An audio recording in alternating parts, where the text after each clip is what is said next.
Alrighty. So, I am not wearing my glasses, but it shouldn't be a huge problem, hopefully.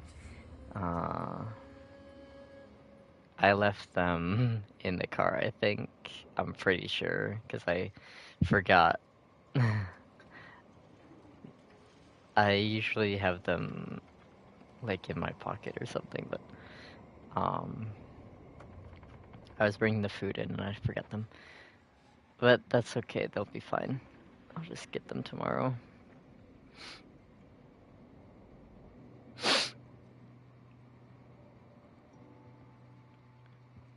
I love you too.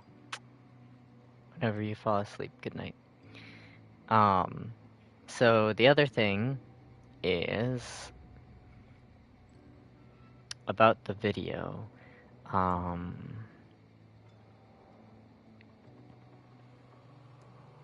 So when you become a police officer or you enlist in the military, you take an oath, and that oath is not to the US government, it's not to the police department, it's not to the military.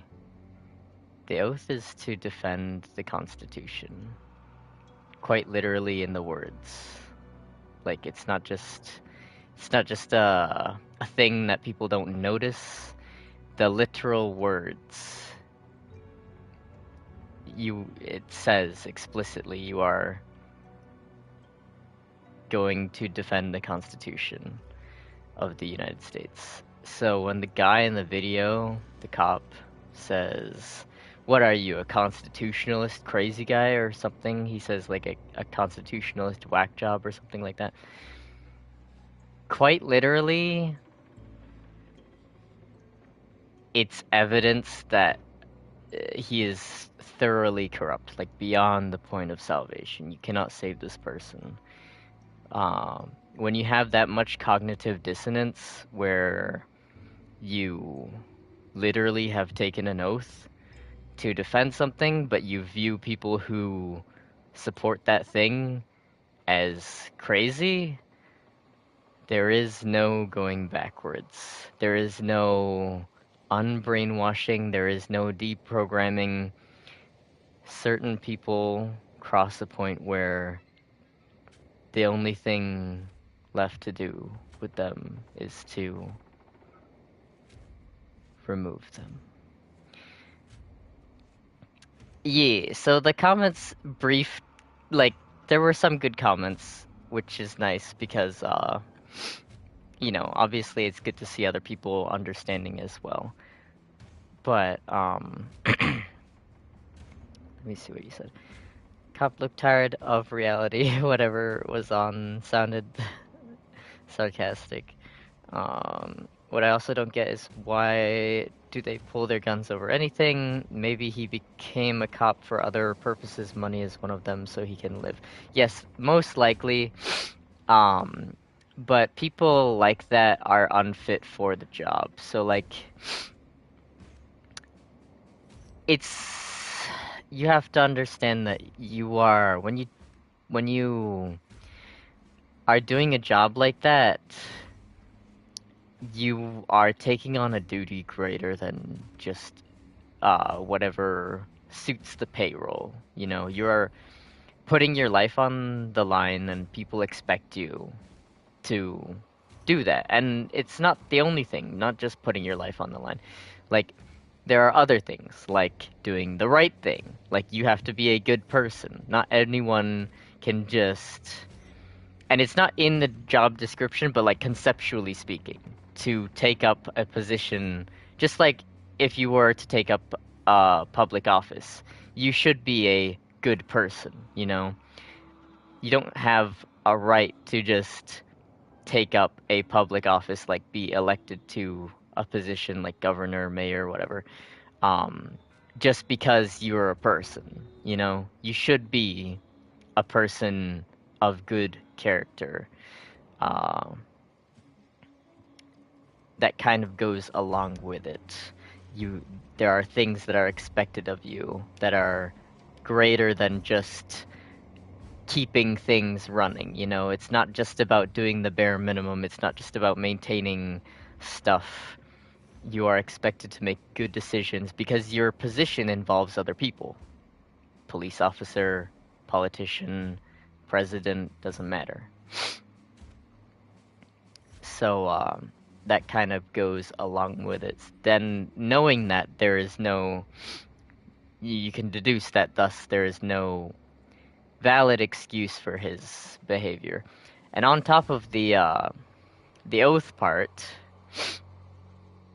um, another thing that I didn't see the comments. I didn't read all of them, but I didn't see in the comments uh, this part.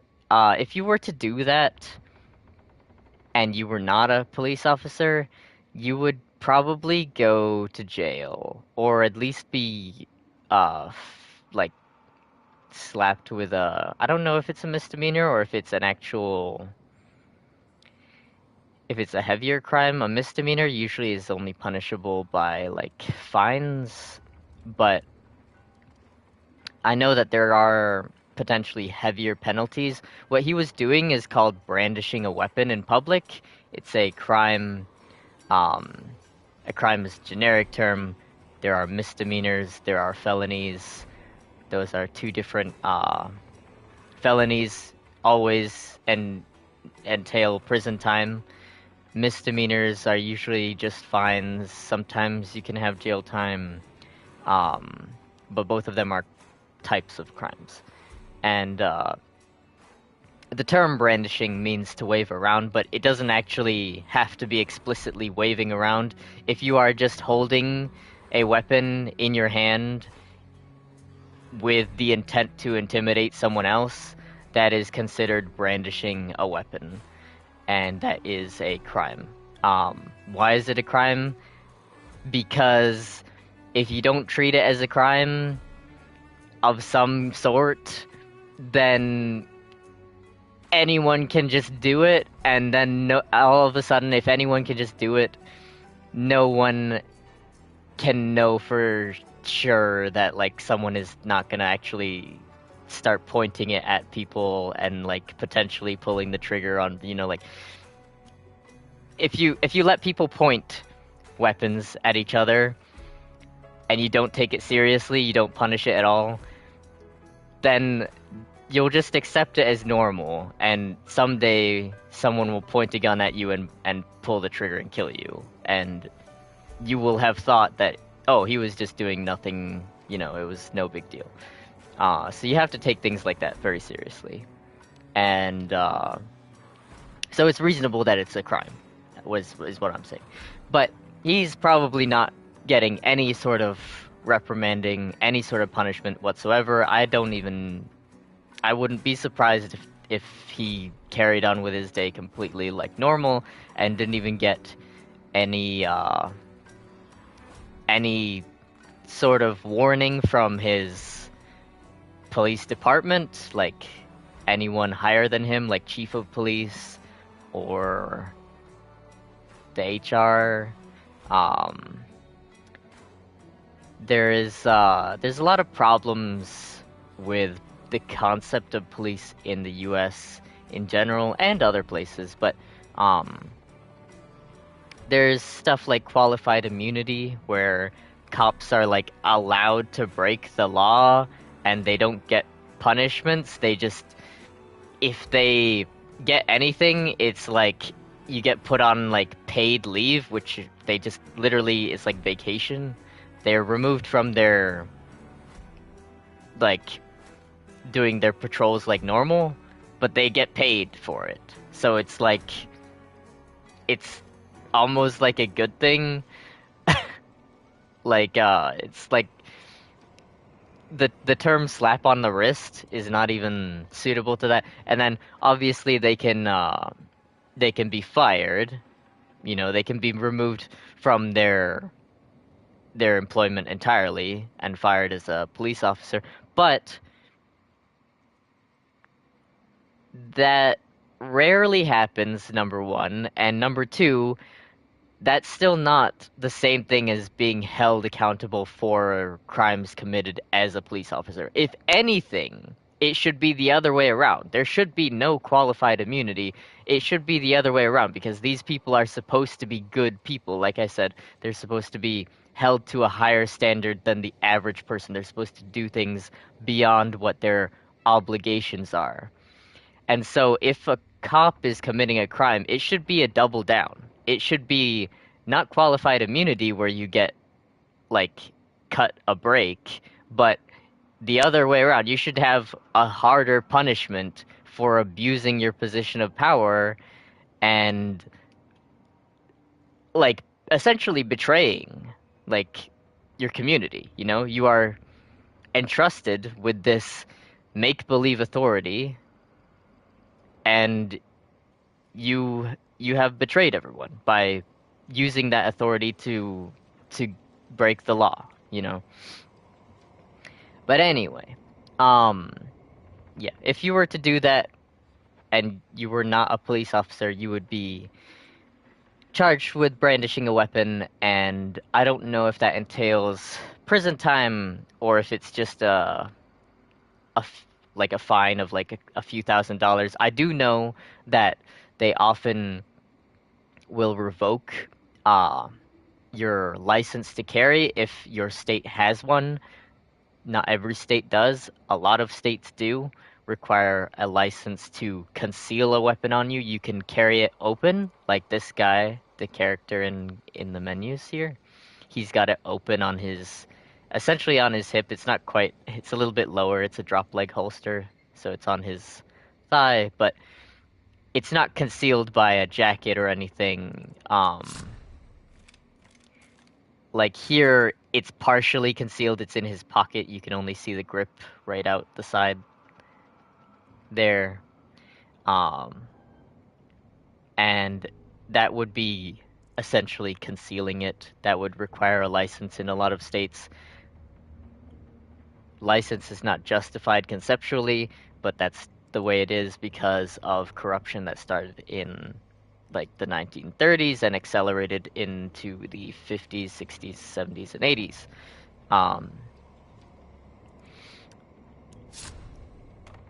States that don't have it have what's called constitutional carry, and that means that you are allowed to carry just because the Constitution says that, the Second Amendment, right?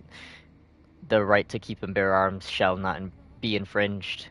The idea is that shall not be infringed, keep and bear implies that you cannot license this. You cannot put a right behind a licensing scheme because that deprives certain people who don't qualify for the license of their rights. But the bottom line is that there would be severe punishments in the least, if not prison time for doing what he did, but most likely nothing will happen to him because of corruption. Anyway, like I said, people like that are why God created trees and rope. For the remains, at least. Let's, I don't know what we should do exactly. This wasn't a bad loadout.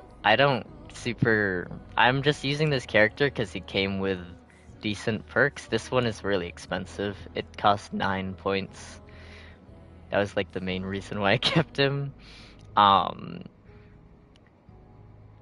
so we can try, I guess, get him to like 25 and then we can retire him for levels so that we can unlock stuff. Right now we're 22.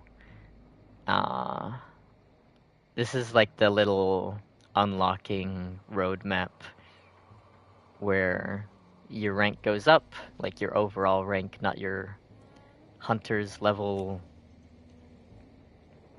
and you unlock more perks that do stuff. So like, this is one that I used a lot before we prestiged. Reduces the sound that you make when you perform melee attacks. It's a little bit helpful. People can still hear the actual attack itself, but you can hear the characters going, like from pretty far away when they swing at the zombies or whatever you have to do. So it helps a little bit.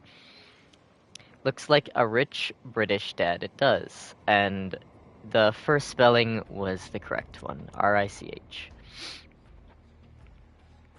His name kind of looks like he's British descendant as well. I think it's confusing to give you many perks if you have a limit.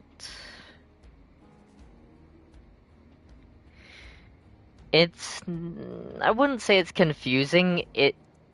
Essentially what it does is it forces you to specialize. So, it means that, like I said before, anyone can do anything. You don't have to have any perks if you don't want to.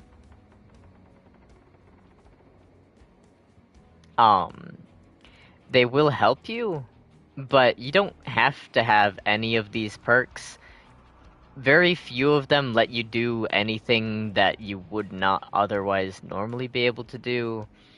Like, this one, Gator Legs is one that I like as well. I don't know why it's such a high unlock, but it just means that you go faster through water and you make less noise.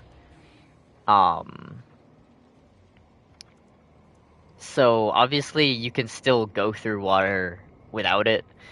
It just helps if you're in a hurry or if you're trying to be quiet. It mainly for the first part if you're in a hurry. This one helps you throw stuff farther, pitcher. Again, you can still throw things, but it lets you throw them from farther away. There's very few perks that actually allow you to do something that you cannot otherwise do. This last one is one of them, Dauntless. It lets you smother the fuse on dynamite and other fuse related equipment. So like if an enemy throws dynamite at you, you can run up to it and smother the fuse, where normally without this perk you would not be able to do that. But you could also run away from it. Not always, but it helps to typically run away from explosives rather than run towards them. There are times where they hold, it's called cooking an equipment, typically a grenade or something like that. When you let the fuse burn down before you throw it, that way the enemy has less time to escape it. But in certain instances, you may not be able to run away. You know, like if they cook it for a while, fuses are typically like 4 or 5 seconds. If the enemy holds onto it for like 2 seconds and the actual throw takes 1 second, then you have about 2 seconds to either move out of the way or move towards it and defuse it with this perk.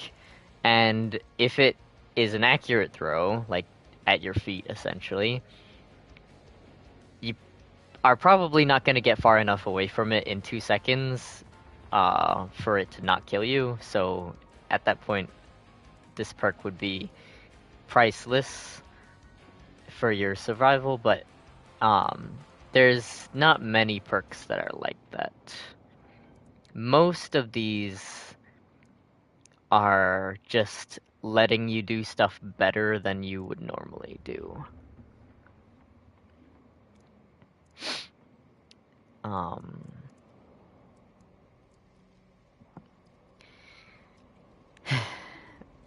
Extra good today. That's nice. I think I don't know, I didn't notice. My nose is a little bit stuffy. How long for you to unlock them all?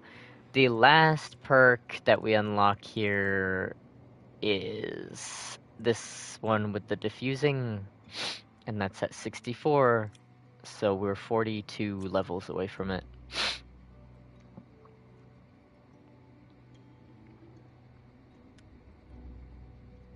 No, dislock is not it's not a word, but you were understanding, which is the important thing.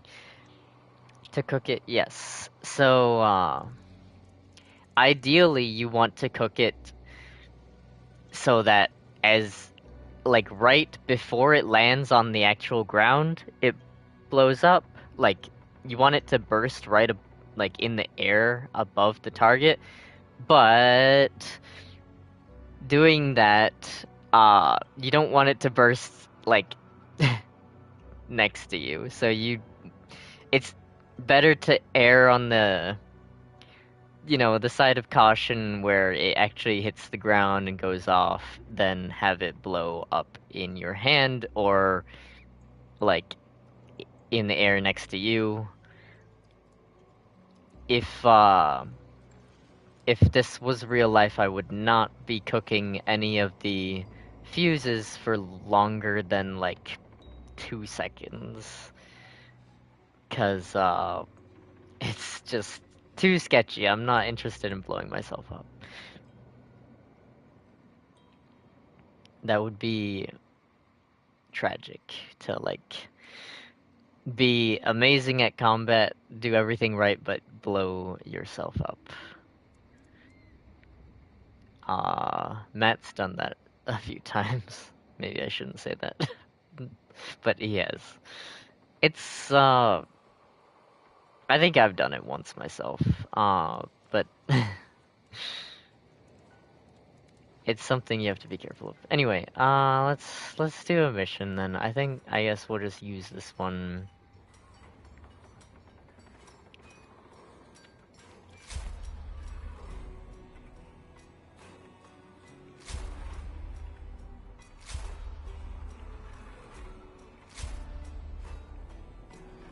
It'll work here in a second. Eventually.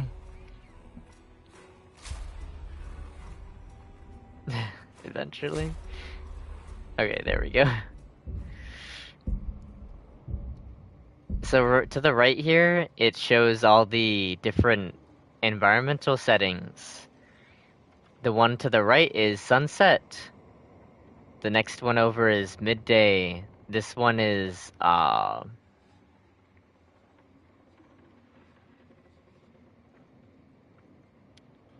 this one is just... Fuck. This one is sunrise, I think. Wait, no. The one furthest to the right is sunrise. This one is midday. This one is sunset.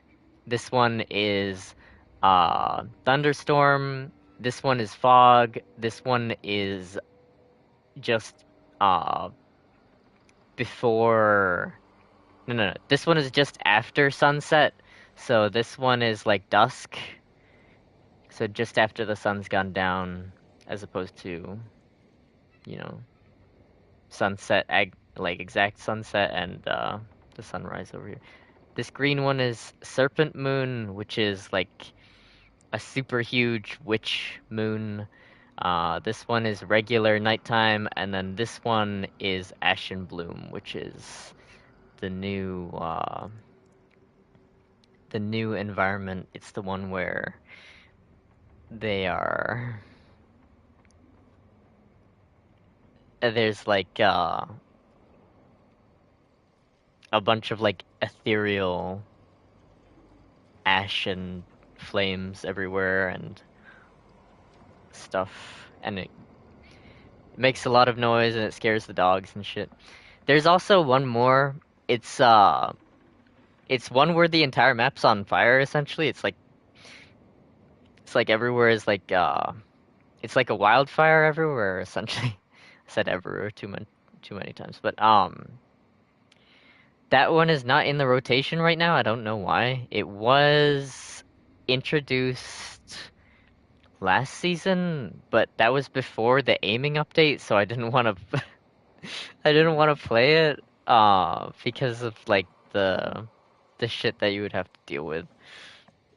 Hopefully they bring it back. I'm pretty sure that they will because they spent a lot of time making all of that. Like it takes a lot to re-render everything in the map, you know, like essentially you're almost making a new map. You're just not doing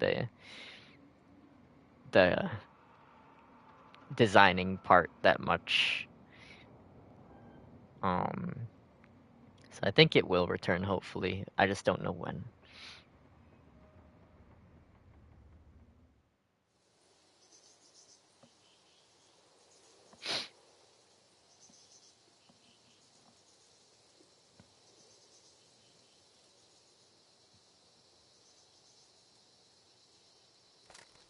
So this one is like sun setting. It's not quite like actual sunset, but it's that one.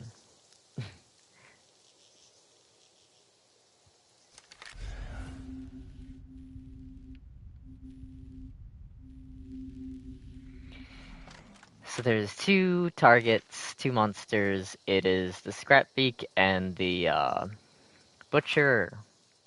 The map is split about 50-50, which means half of the map is one sector, half of the map is the other sector.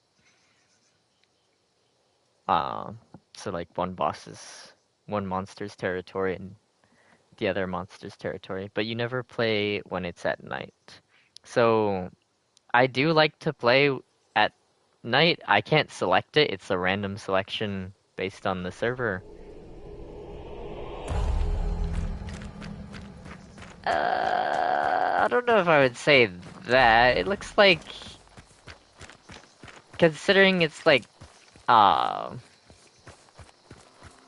if it was like winter, then yeah. I would say time-wise, it's probably like 8 p.m. in the summertime.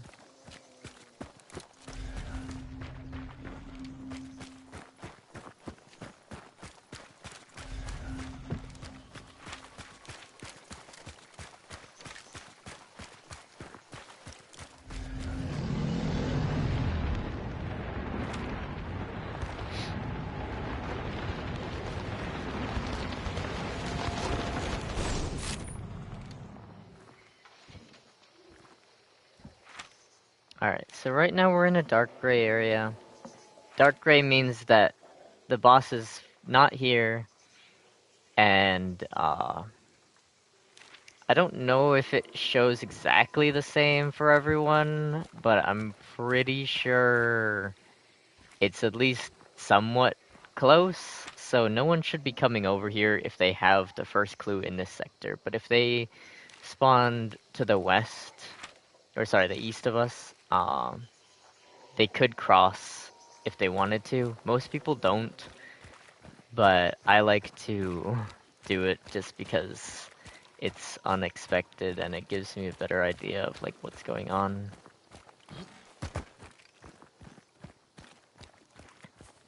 if you were trying to just find one monster as fast as possible, you would want to stay in the same sector, and most people would typically do that. So, uh, most people don't cross over, but if you wanted to keep your options open, then it would make more sense to get at least like one or two clues in both. I'm gonna shoot this. The Derringer is pretty quiet. It's not heard from very far away. And like I said, we're kind of on the border, so no one should come over here. I don't want the gun, but I want to loot the saddlebag.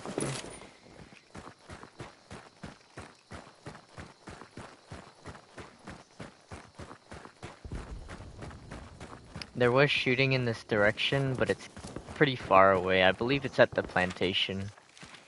And that's probably where the boss is as well, because it took quite a bit of gunfire. So we're gonna grab this clue.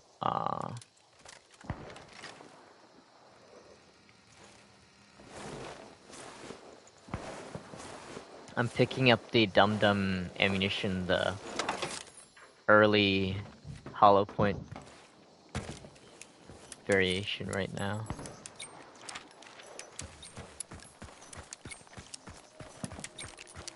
I could have came with it, but I don't have it unlocked for this one, so I couldn't right now. But we could go straight over there because the boss is surely over there. That's why they're shooting so much. Doesn't sound like a gunfight, but okay, never mind. They killed it already. I suppose we could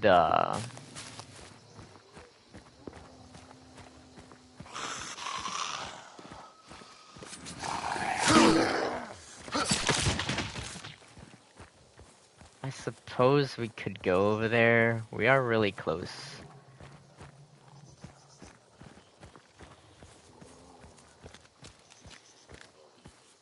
Okay, so there's hellhounds over there.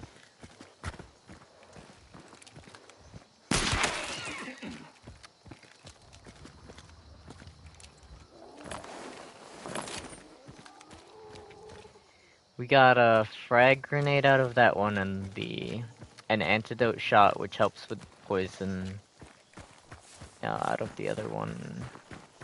We could go over there. I have a shotgun, and it's mainly one building, so we could go over there, but I don't know if we want to.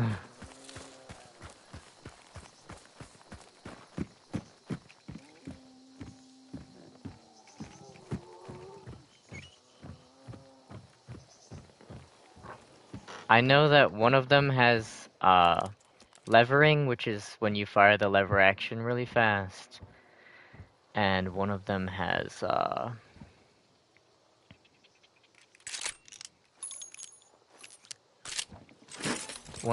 fan firing, so they're gonna contest with me, is the point, essentially. It's not that I'm gonna be outgunned, but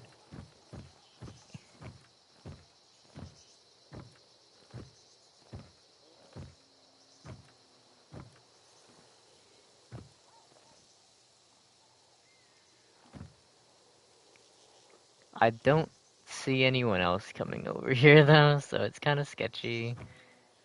I could just go in there by myself, but like,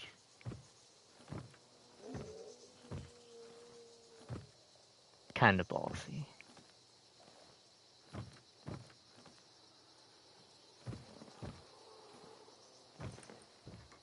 Let's just wait up here for a sec. Because I do hear a horse. It's about southeast of here. Coming, and that is someone else arriving. We could also pick this up potentially and use it. I might just do that temporarily. It's important to make use of things on the ground as if they were in your own pockets. That's really what makes someone like a master, like at uh like combat, but also just in general. Uh, Making use of your environment, which includes thing like guns on the ground, tools on the ground, looting enemies' bodies for other equipment after you've killed them. It's all the same as it's on the same level as using any other aspect of the environment.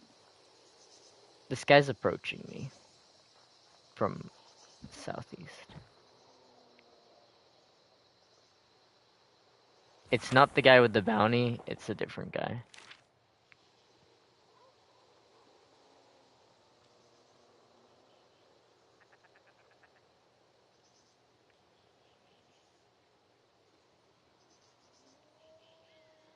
It might be two, I can't tell.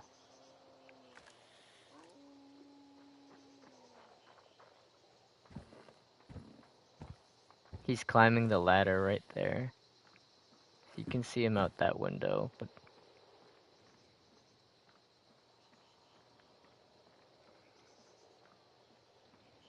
that's the guy on the fucking balcony right there. Hold on.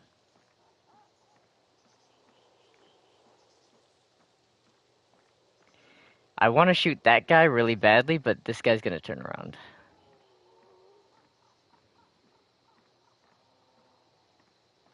You see that guy?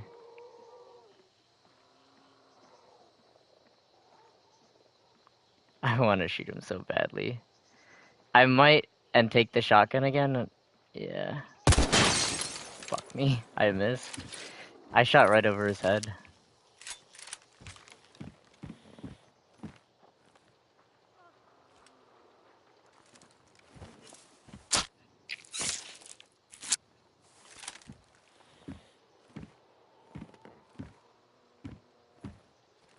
So now this guy knows I'm here. Which is okay, but we have to be a little bit careful now.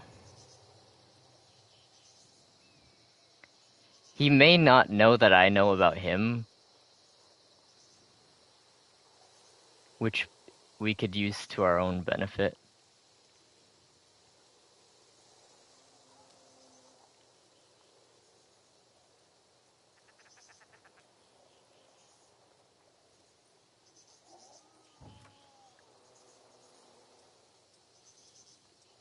It sounds like he's approaching slowly.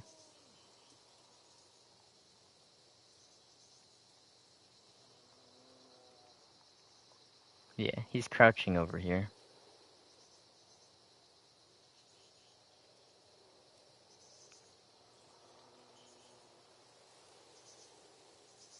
My problem is the shadow right there. So I want to get out of that light just a little bit. I also don't like this, but can't help that.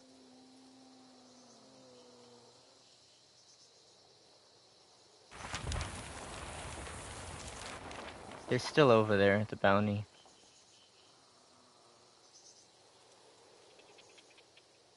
We'll hear this guy.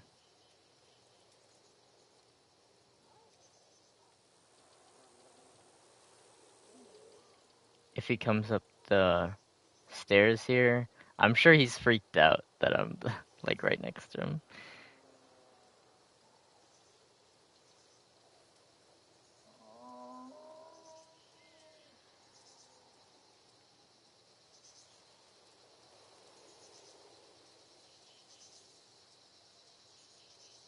My issue is just that he may have a teammate.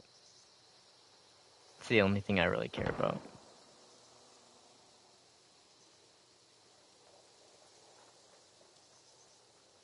Okay, so he's running further south.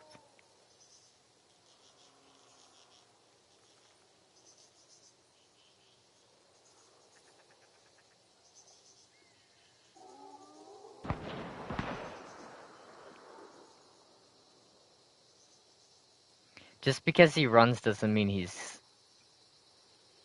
not gonna engage with us. He could be baiting us to come out easily. I still hear someone nearby, so I think he is gonna.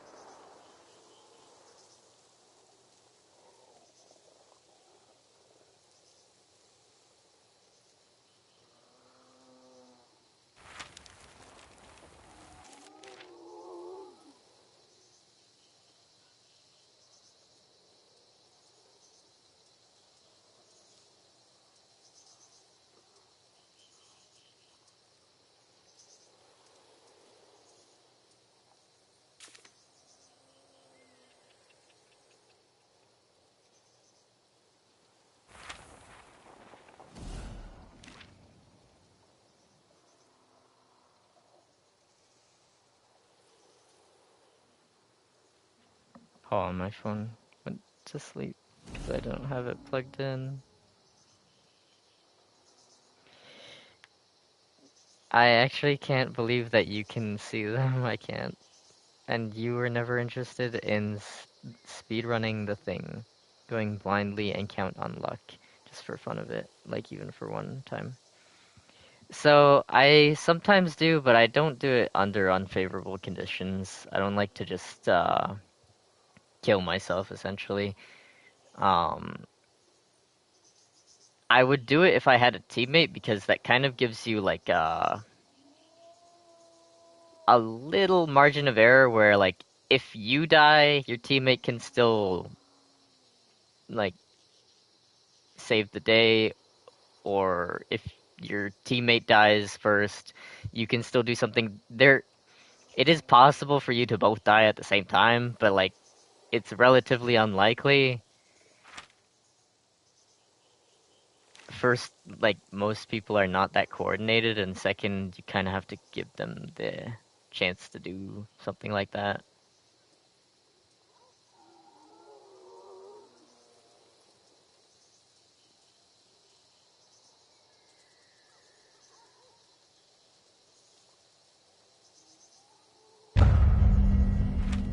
So the other team just left. They had no contest.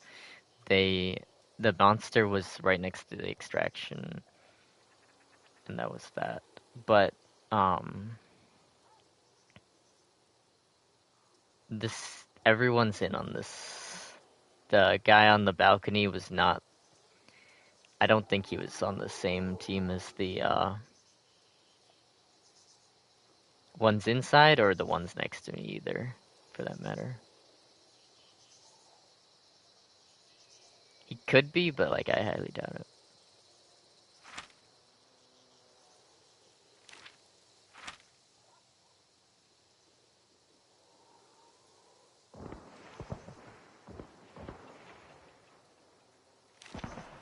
It does look like they're kind of moving.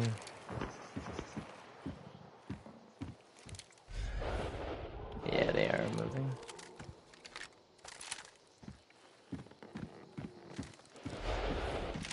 Yeah, they moved into this next building. So the problem is that this guy right here, he may still be there. Looking for him, but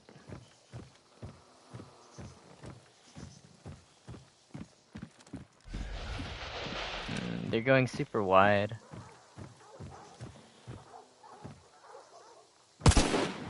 Missed him.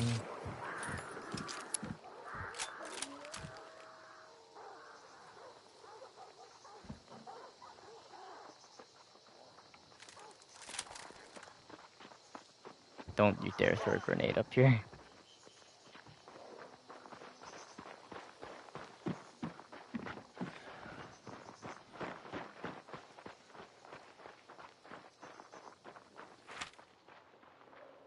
They're chasing him, so I have an opportunity to shoot them in the back.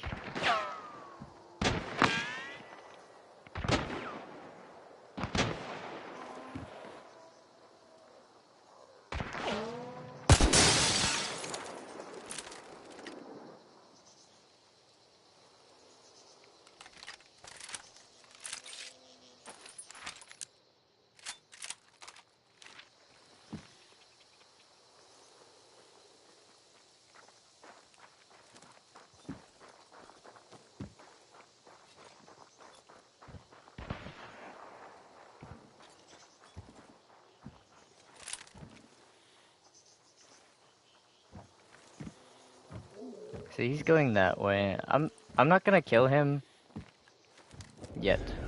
So I want him to buy me a little bit more time. I can move up behind them with the shotgun though.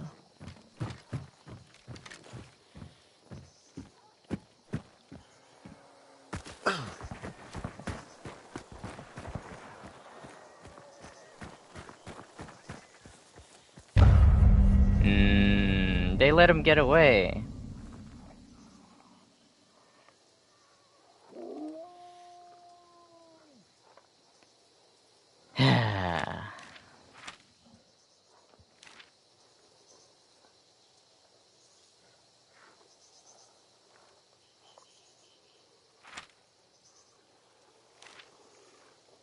I really shouldn't stay here. I'm gonna go wide.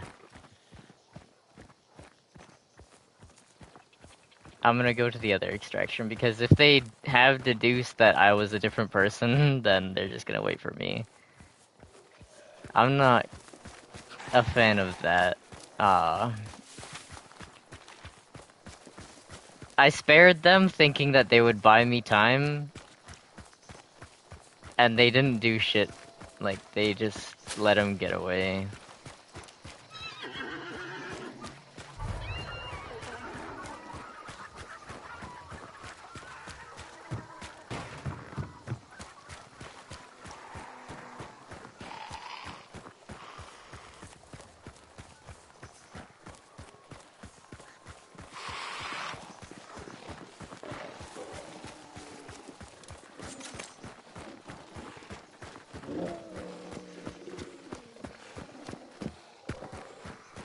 It's a few monsters chasing us, but we're alright.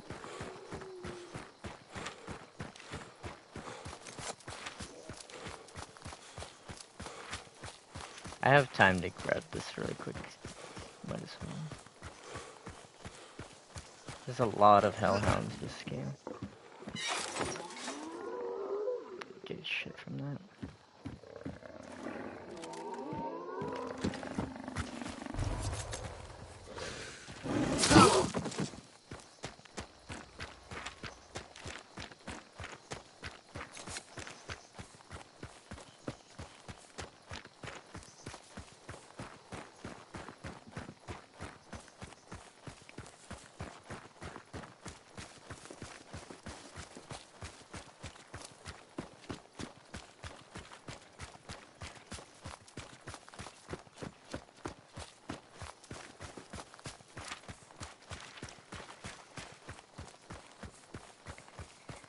So that's one of the things I was talking about with like randomness. You can do everything right and people will still influence you enough to like not get a good outcome. Like me not shooting the other team, I could have easily killed that guy on the roof closer to me. But then I would have to tackle the bounty team on my own, which is just more work.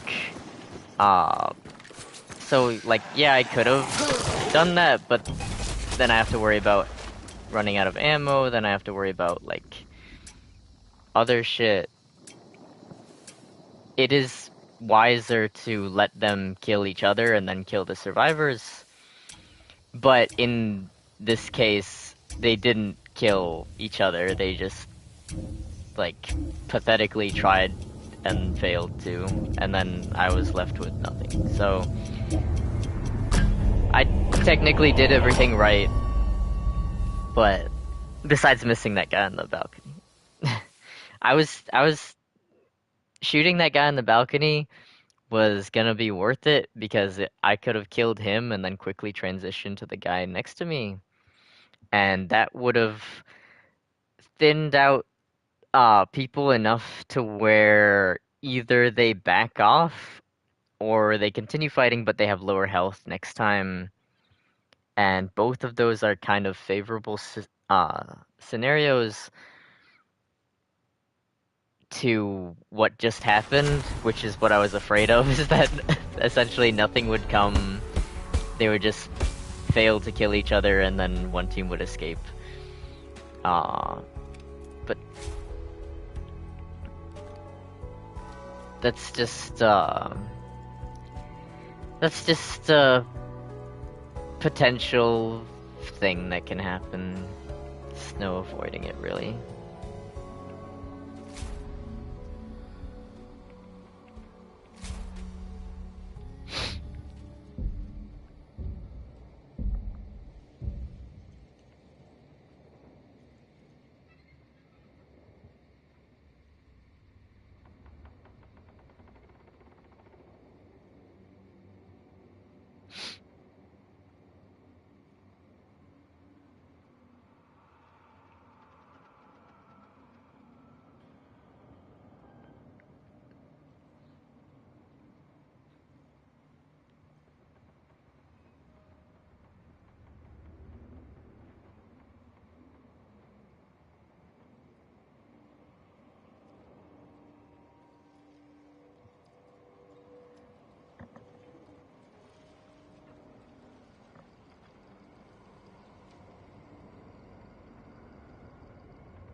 So if I had just gone in there, both of those teams would have been surrounding me while I was fighting the two on the inside, which would have given me no safe area to retreat to.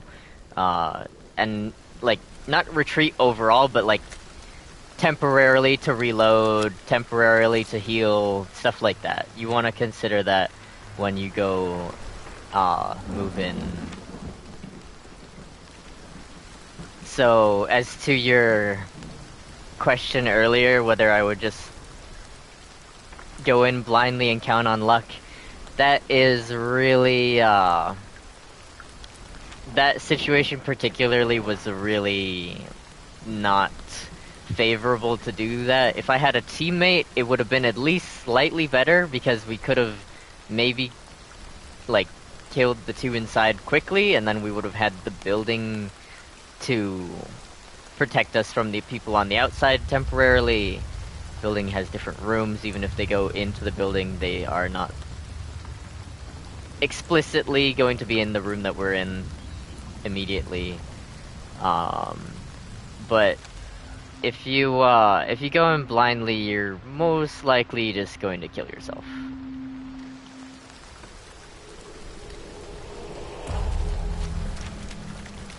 If it was a different game where most people were at the other bounty target, trying to prevent them from running away with it, then it would have made more sense to try and go in there, because you'd only be fighting the team on the inside and maybe someone being quiet on the outside, but, you know, like, in a less likely manner.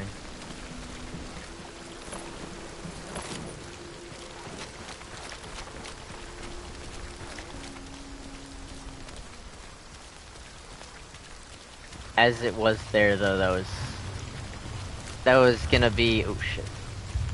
Fucking freaked me out. I thought those were two hunters. They're zombies.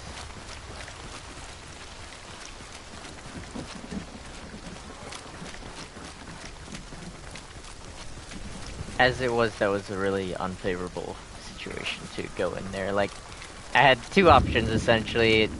In the end, I could either die or not get anything. There was, like, a chance that I could kill everyone, like kill the people on the inside and kill the people on the outside, and there was a chance that I could shoot that guy from where I was and kill the guy on the rooftop next to me, but those were very unreliable secondary options.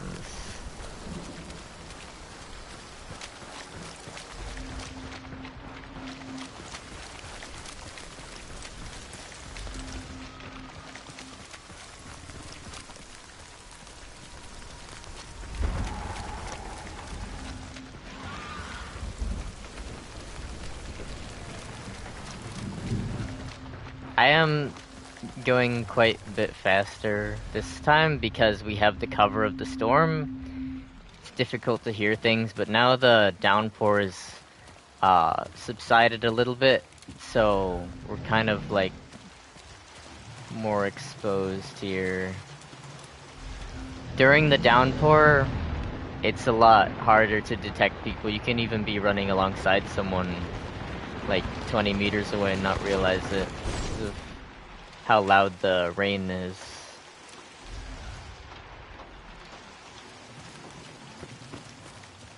And you can have people like on the outside of your building and not realize it because the rain on the rooftop so heavy. We could go over there.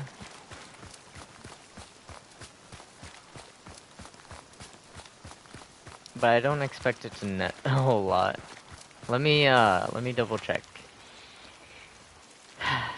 So, CNA lumber.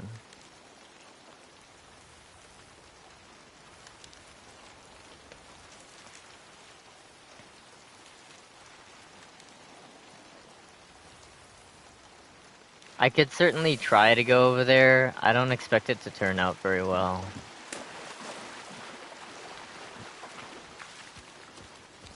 It's not automatically unfavorable.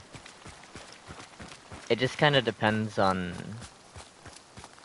what we hear in the next little bit, because right now everyone's been quiet, so we don't actually know how many people are in here. There's one gunshot, so that's probably people on the way over there. It could be people fighting them, trying to snipe them from the outside in. But we're not gonna be fully alone. That explosion over there is probably someone else coming as well. Oh shit, there's a guy right here.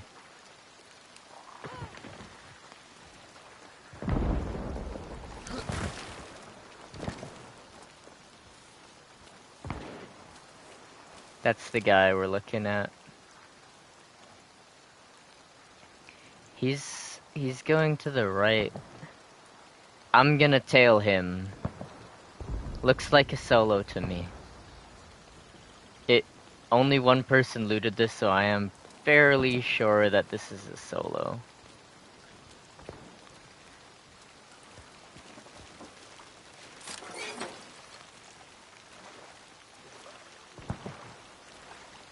So we're gonna go up behind him.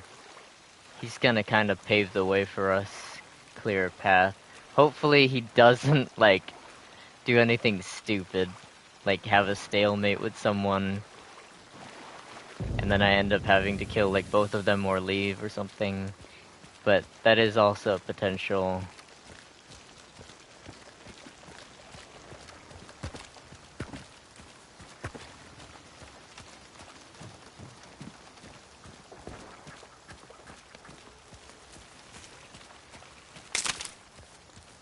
That was loud.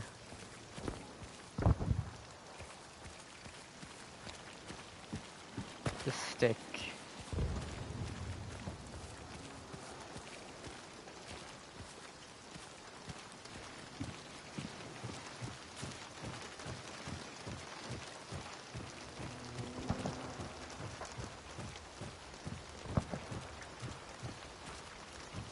It's a dog, that movement over there. It's not a person.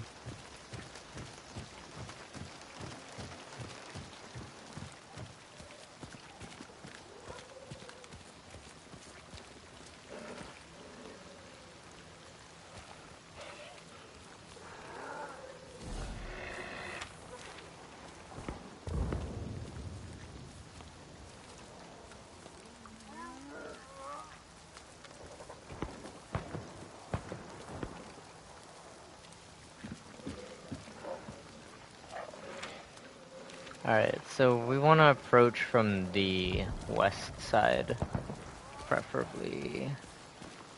not seeing this guy, but he's probably getting close to it. He's probably jumped up in distance. We could go like from here, probably be fine.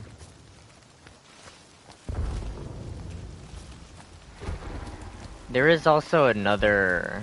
The Rotjaw is in this one. So we could technically kill the Rotjaw, but like, I don't know if we want to do that. There's someone extracting out there, which is kind of lamentable.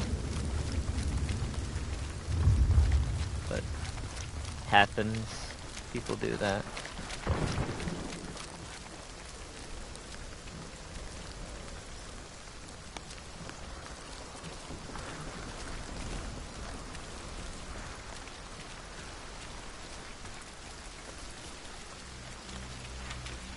Alright, so we're approaching from the west side.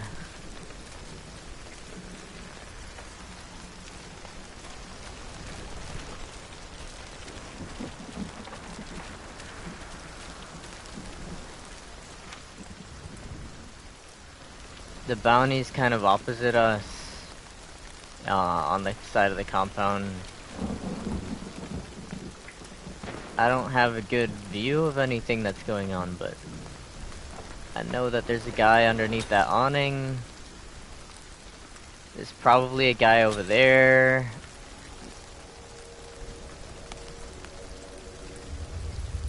And that's pretty much all we know. So I'm gonna move more to the south of here while the downpour is still going on.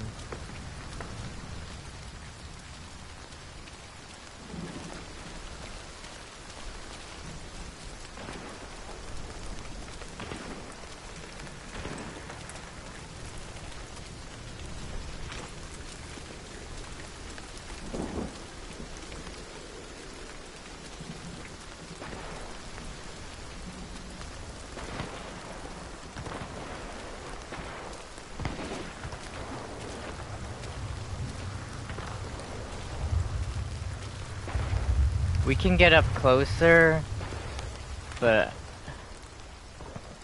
alright, yeah, let's get up closer. It's risky, but I'm gonna try it because I want to see some people use the shotgun mainly. So.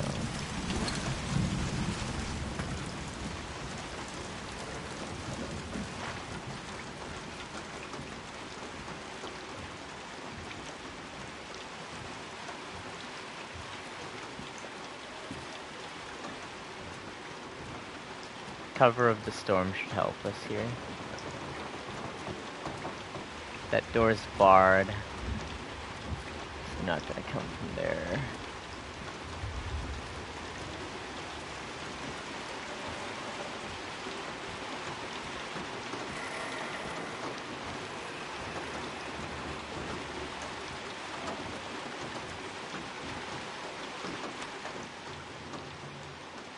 Aw, no, what?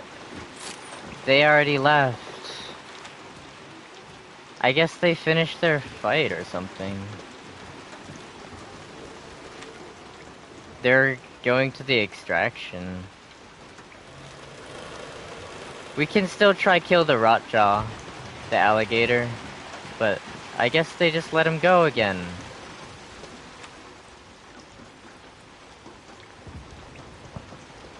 Like, there's some gunfire right now, but if they extract, I'm not gonna go over there. Yeah, they did. Of course they did.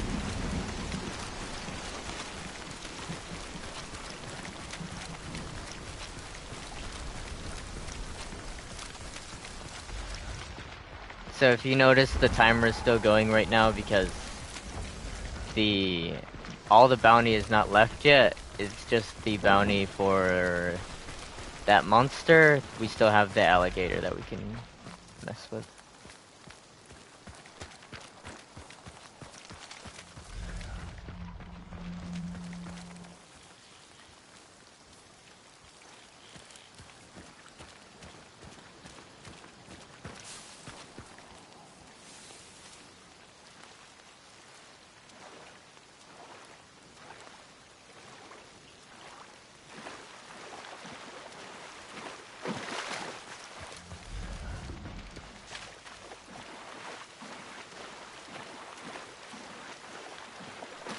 Alright.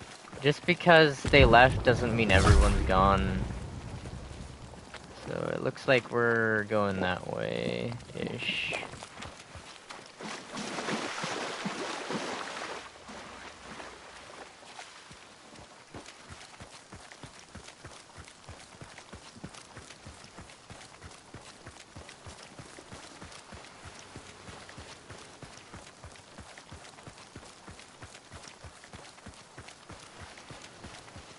Someone came over here and got that. So someone does know about the Rotjaw, for sure. Someone knows about it. That doesn't mean that they are done killing it or anything, but they could be waiting to ambush someone else coming along. Shit. We don't want to touch that.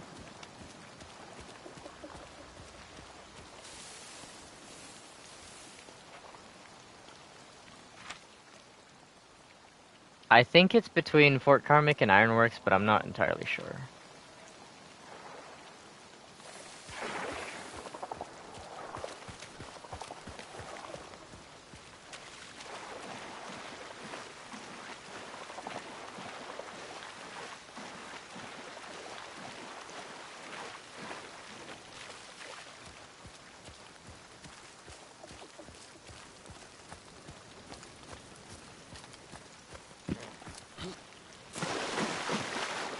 That solo we saw earlier with the blonde hair, we might see at this, wherever the Rotjaw is.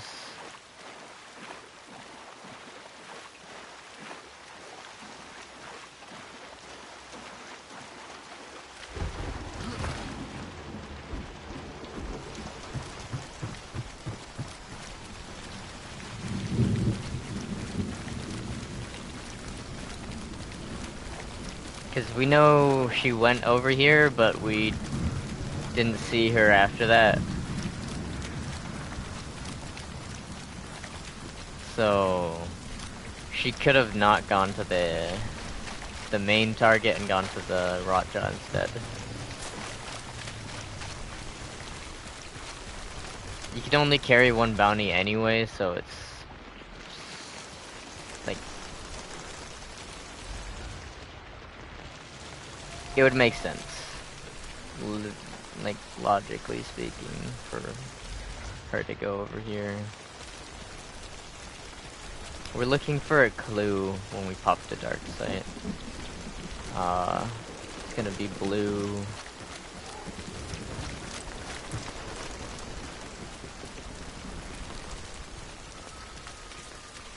Ducks. Oh no. Okay, so it's right, it looks like it's right here. But the other dude could be right here as well.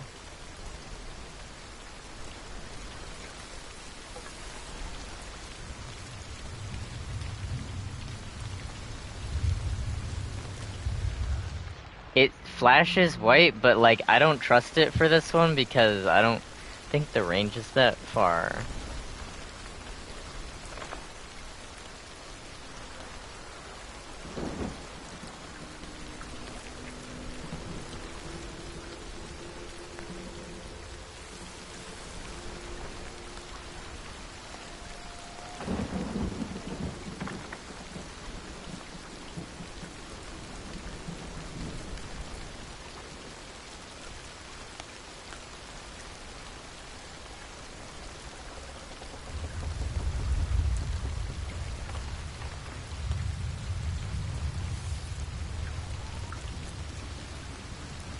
I also don't hear it.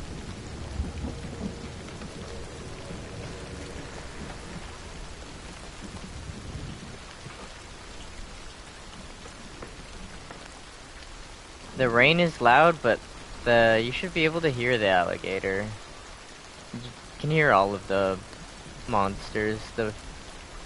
They all make noises, even the minor ones.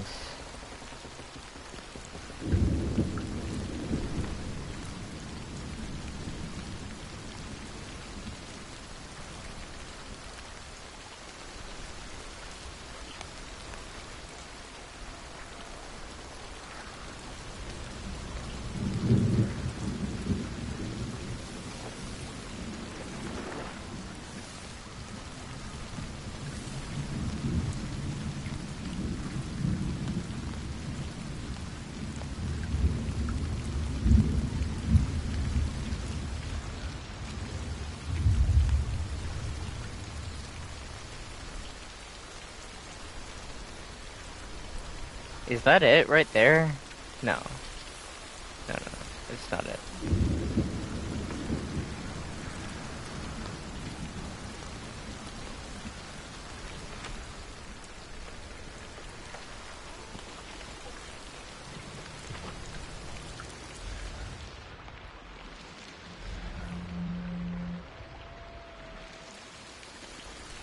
We can try, but I'm worried that I'm gonna get ambushed.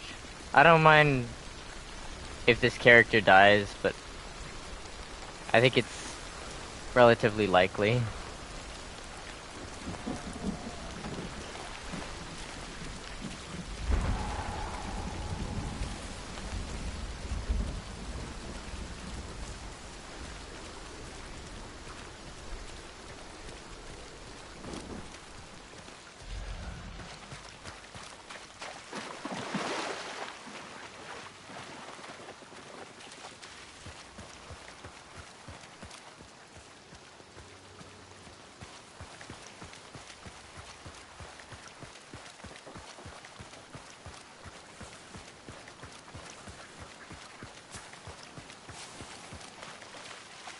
We'll try it.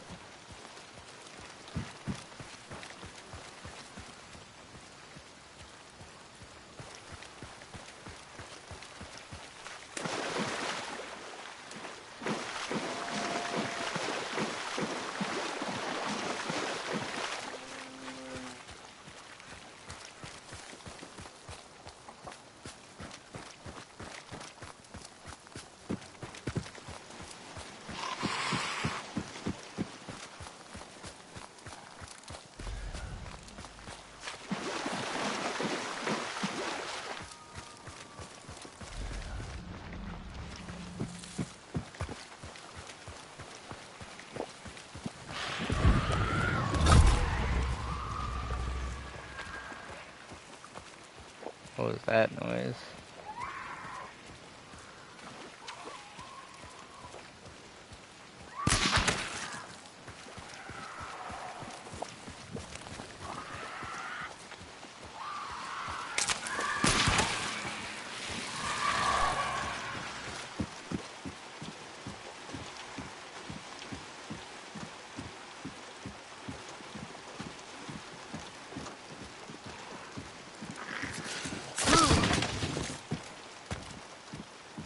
Wary.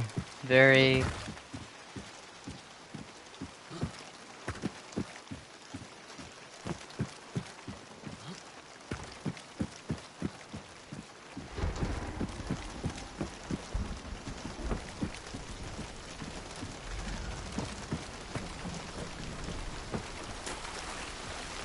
The solo could have died. Possible. Oh, I hear it now. It's over there. Oh.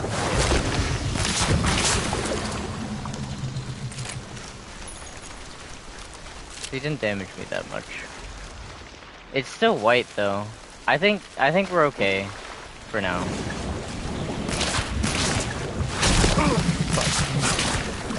That hurt.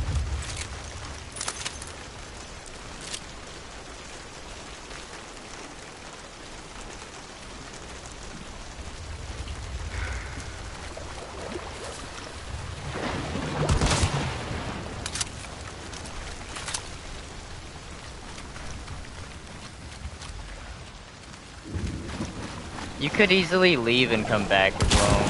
Probably.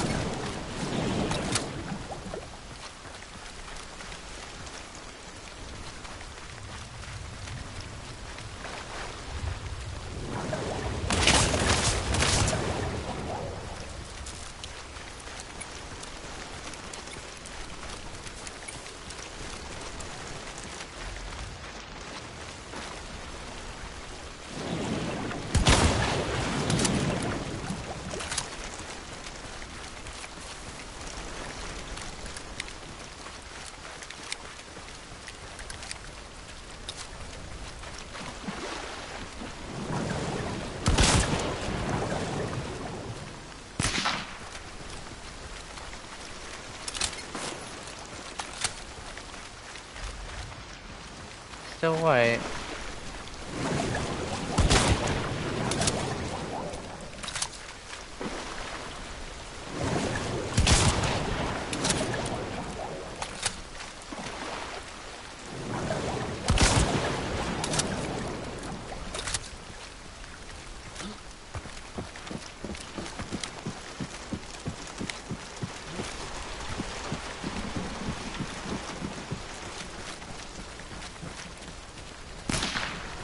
Let's use a little bit more ammo.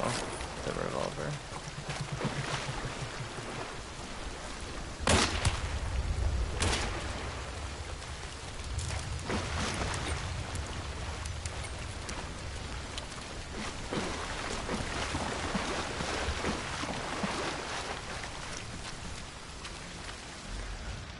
Still white.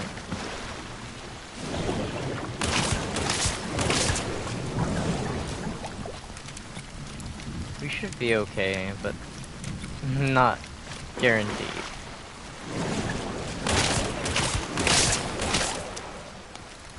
Got it to half.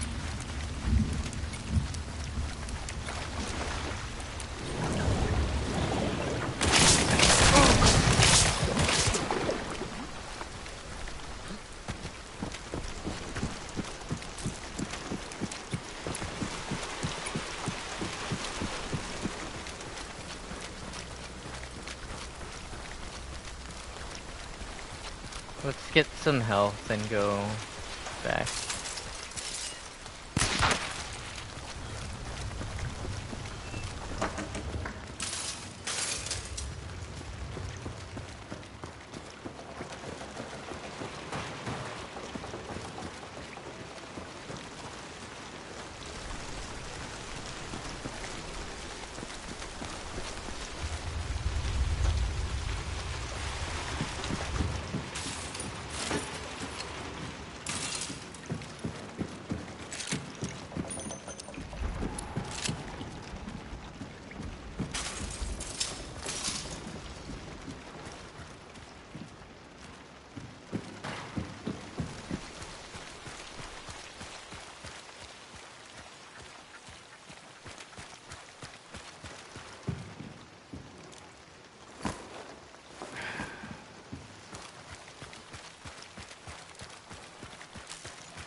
Alright, so we do have a sticky bomb, but it's a waterborne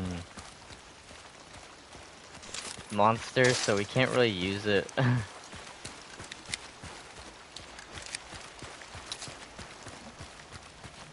The fuse will just get doused. It's a miracle that you can use them in the rain at all, but still white.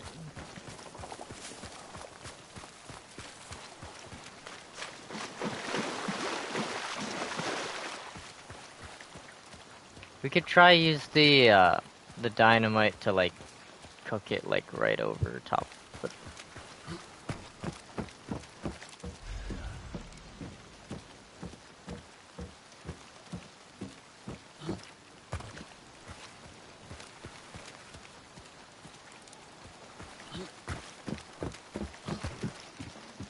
the estimation does account for how much fuse you burned, which is nice.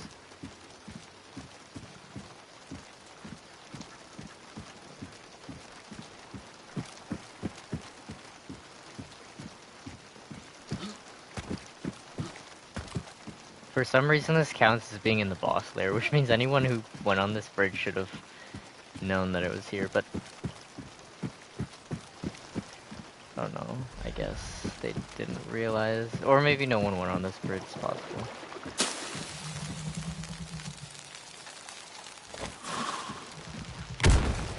Alright, so we did some damage with that. Should come up, yeah. Fuck.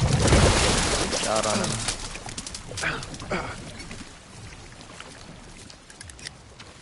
I thought I could get the second one in there without needing to swap to another.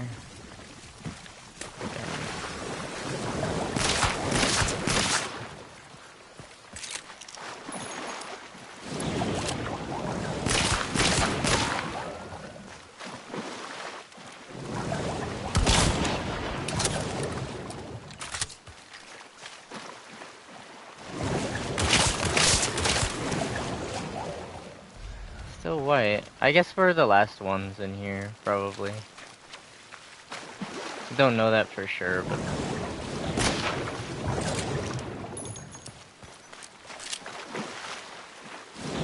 it's likely.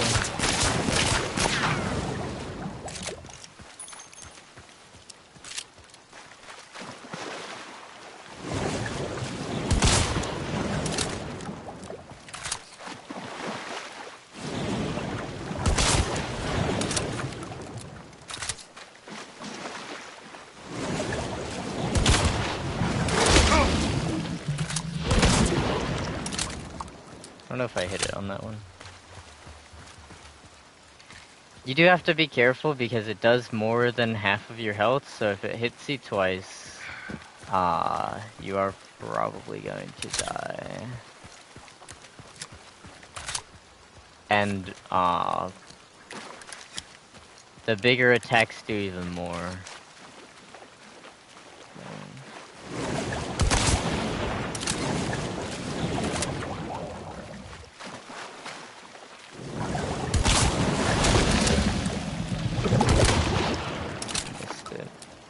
This gun doesn't cycle very fast at all. It's not quite a pump action, it's like a adaptation of a single shot.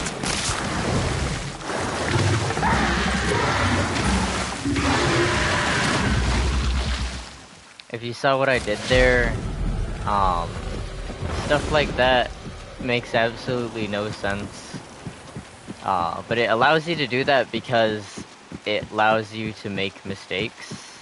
I did it just to show you, but what I did was I had 1 round left in the quad derringer, and I had 1 round spare, and every time you reload the quad derringer, all of the rounds fall out of it, so it doesn't matter if they're fired or not, they will fall out of it. So I essentially lost that 1 round that was in there, and I replaced it with only 1 round that I had spare. Showing that, like, you reload, but you don't get any more ammunition than you started with. because you shouldn't reload, like, at that point.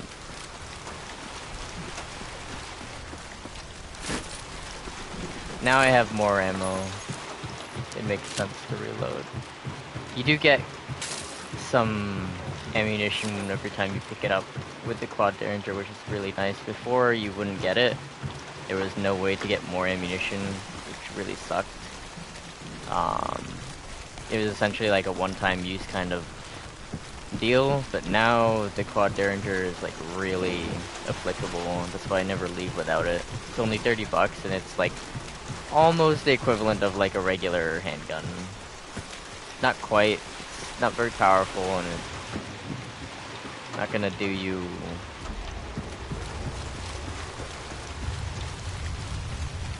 like, it's not gonna solve all of your problems, but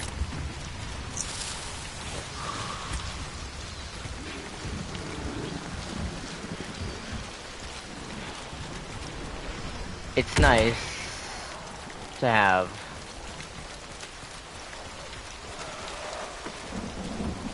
Somehow that dynamite didn't spook the dogs, but if I run next to them, then they will.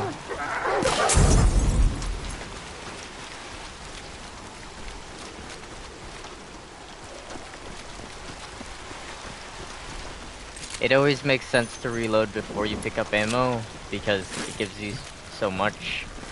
I lost 3 rounds, but I gained 8, so anytime you go to reload, unless you're unless you are desperate for every round that you got, you should probably reload it. It's better to have 4 rounds on tap than to have 2 rounds with 2 extra rounds waiting for you. It's better to just have more immediately available to you in most situations.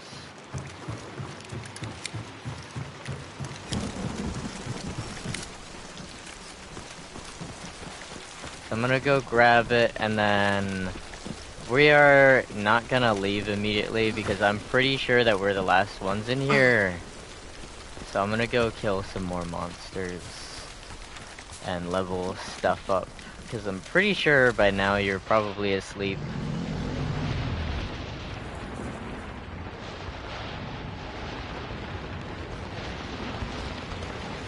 We're gonna see if anyone's next to me here in a second, but there's no one, and I didn't think there would be, because it didn't make any sense to wait that long. If you wanted to kill me, if you were still in this match, you should have done it earlier, because you're, like, waiting for an opportunity that isn't coming, and passing up the one that is there.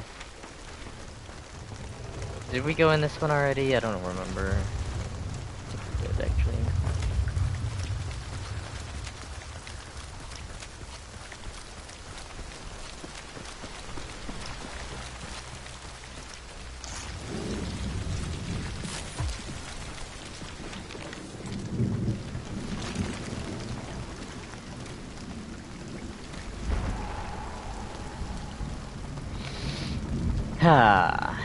I'll take this because I don't care for dum-dums on uh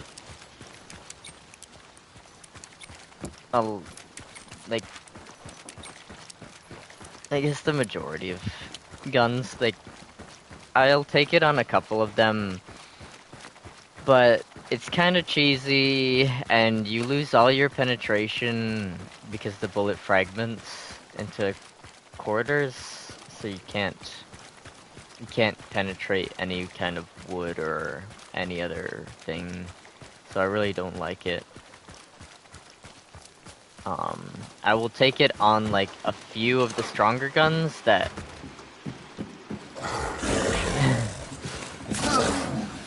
I'll take it on a few of the stronger guns because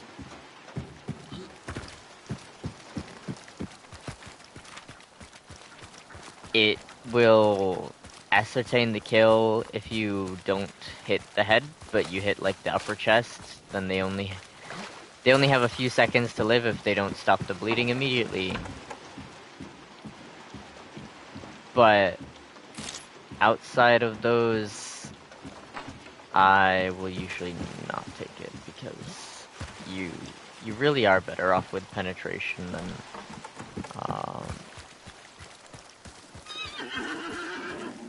than extra bleeding damage.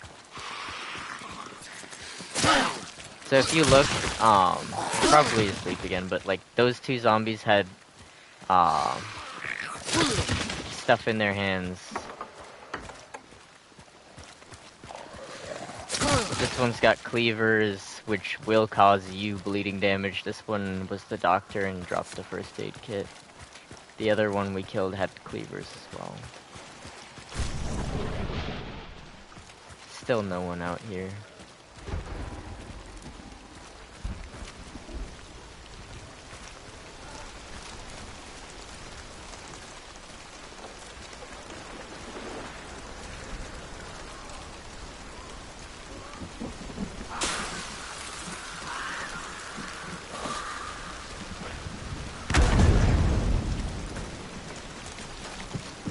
That wasn't completely necessary, but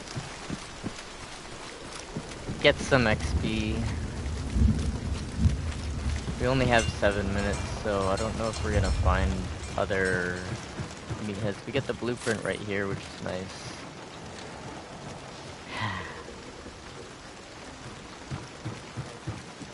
We have the brawler variant there as well, but I'm not gonna take it over the high velocity that I have on this.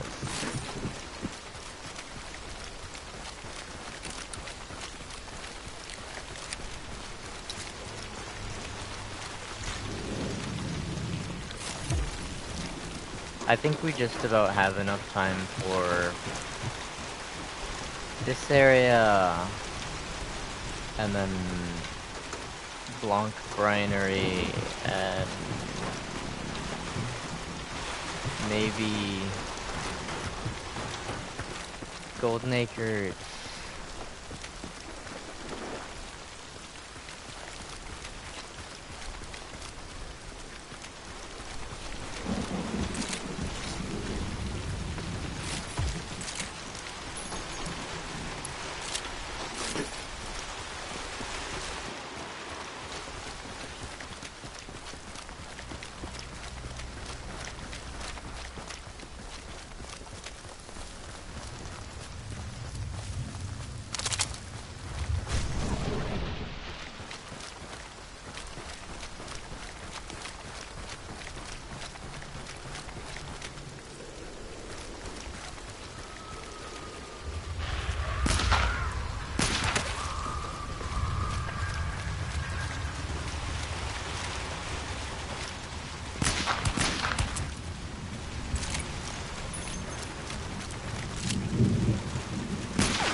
don't have that much time.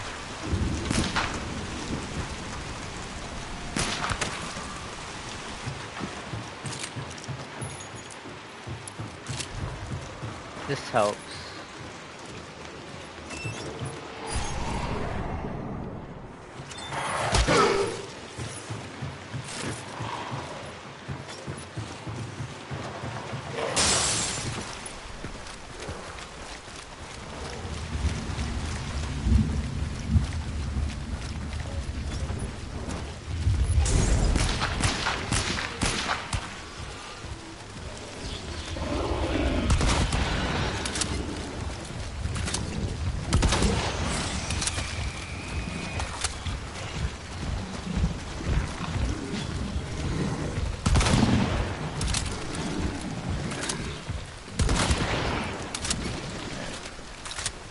It's a good perk too, it's worth it.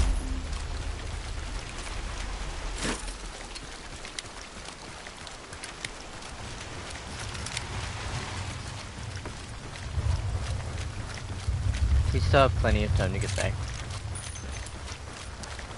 I don't know if we can do anything in block runners.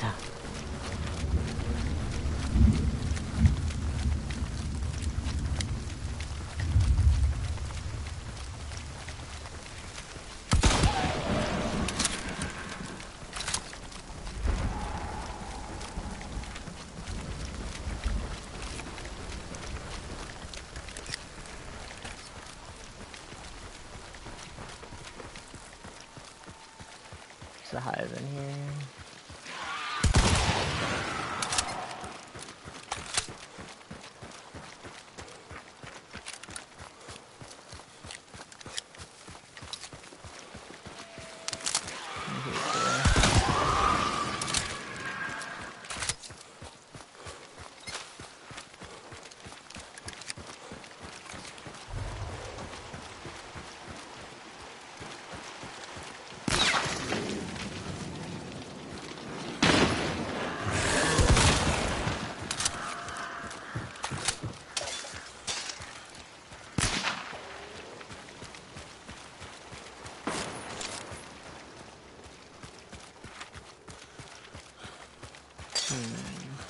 Free shit.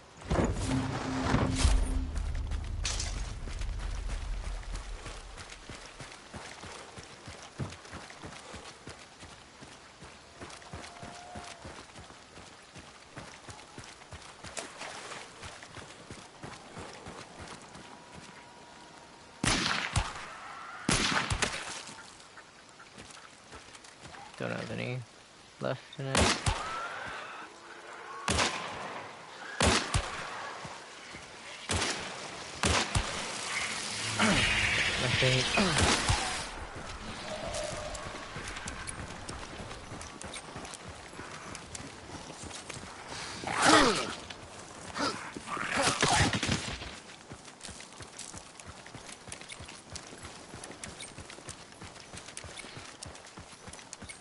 I try to do my best, but I am a little bit addicted to the very low sway that you get with the Derringer. If you look, it's hard to notice probably streaming, but you get a lot less sway when you're holding it out in front of you aiming than you do with other...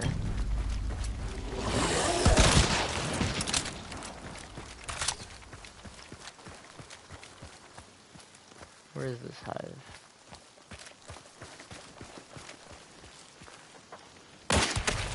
There we go.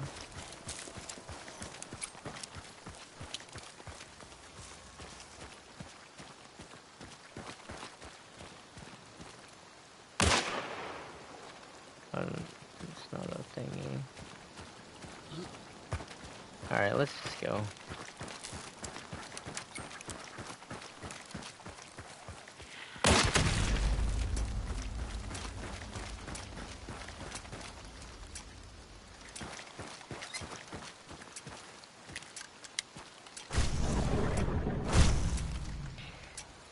There's no point in doing what I just did either. Using the dark sight while you're next to the extraction, the horses will already be making noise if is more than one team at an extraction.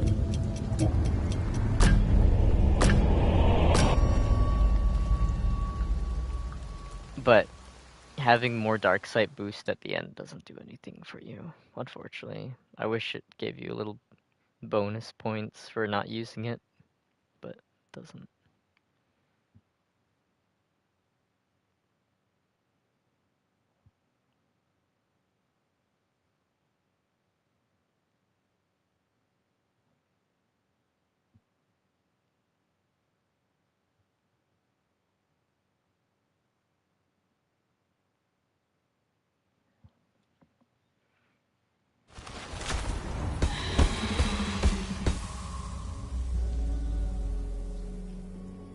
So there was actually quite a few different teams. There was 6 different teams, only one of them was a solo. The guy we saw, the blonde hair.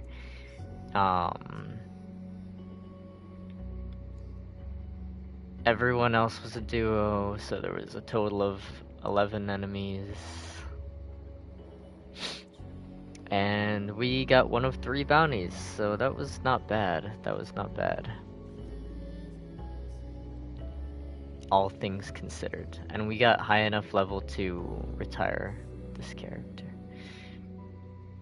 When you retire them, instead of continuing to use them, you get more unlocks. You're essentially converting your character, your hunter, into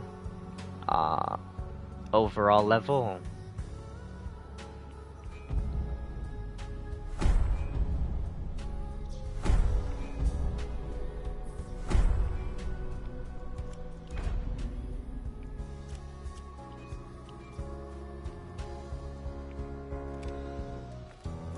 So we can, let me make sure that we're not gonna lose this shit actually first.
What I'm doing right now, you're probably fast asleep right now, but I'm replacing all the bot stuff, regular stuff with contraband because you cannot sell contraband.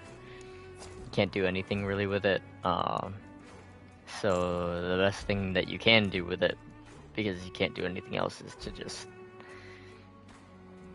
put it on characters so that if you lose it, then it's no big deal because it was essentially free and there's nothing else to do with it. Like, you can't sell it and buy something else.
Oof.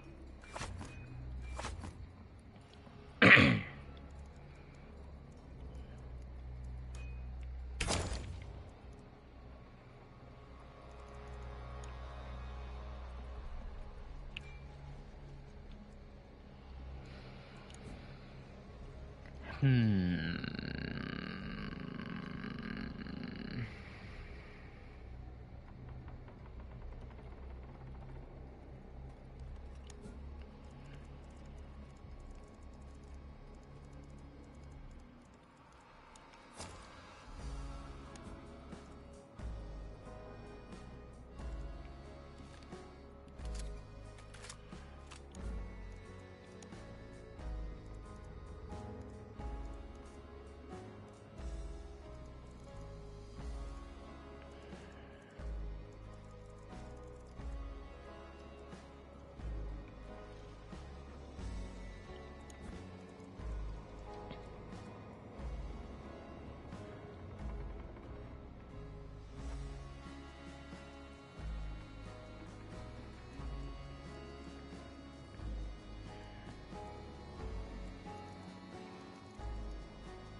This shit's not good enough. No, serpent and Ironite does not get you. It's not enough. Not enough to get you a fucking spot on the roster on its own. I could just as easily have serpent on this and fucking. It's not particularly better, but I did want to kind of level up the crossbow anyway, so.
Me? What did I just do?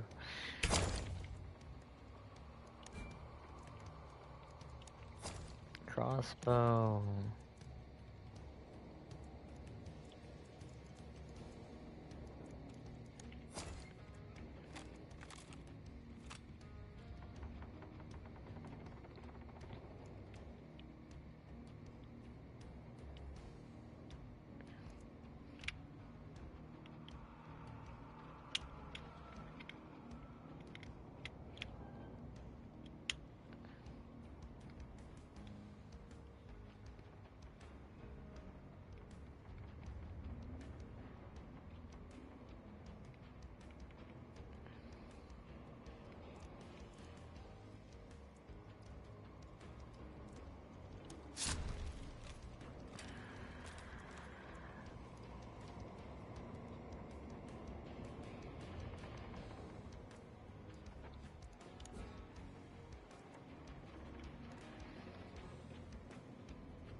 Fucking hell, I just don't know what to do.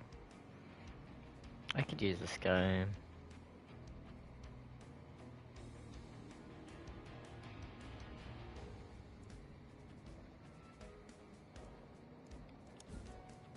I do have the fucking...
saddlebag.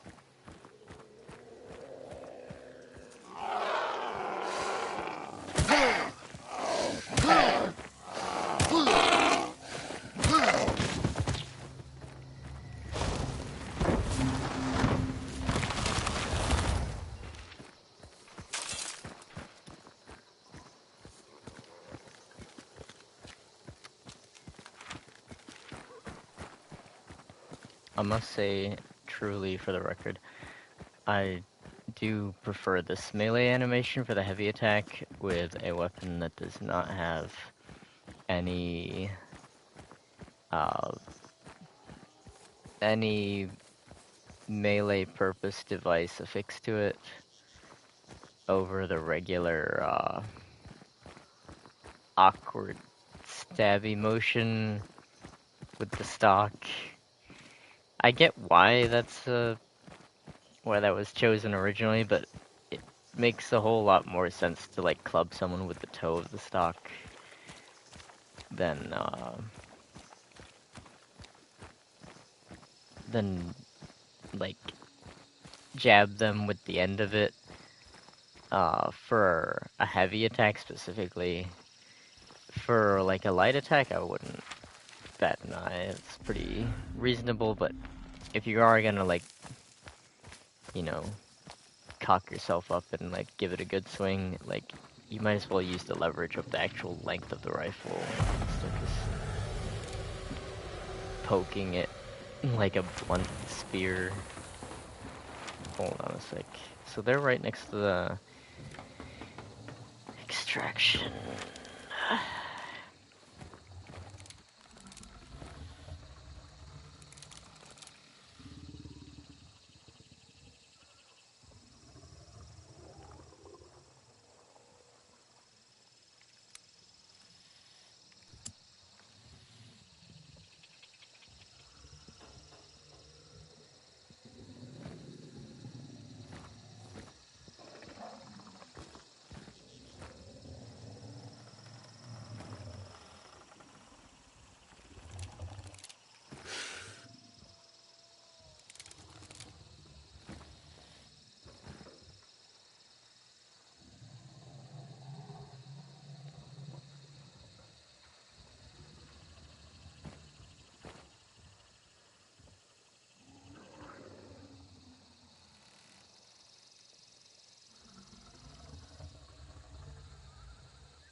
That's one guy.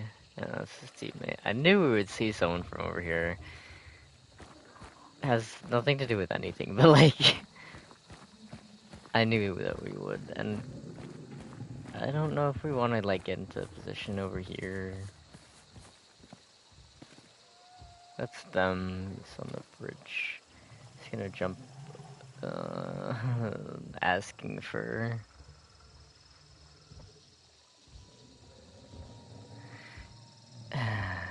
I have good velocity, I just don't trust it. I don't trust it. I would love, if I had a scope, then I would totally.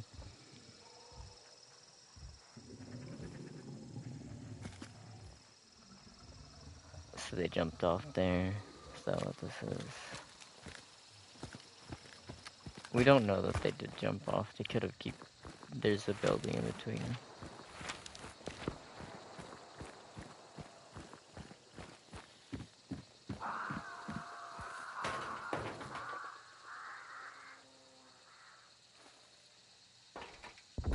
The fuck?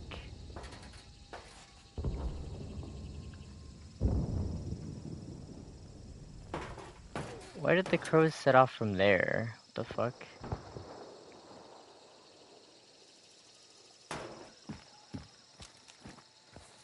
That's very weird.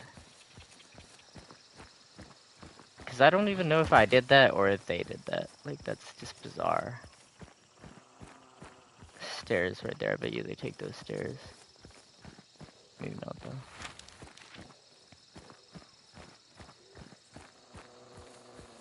I am gonna go behind them. Decided that.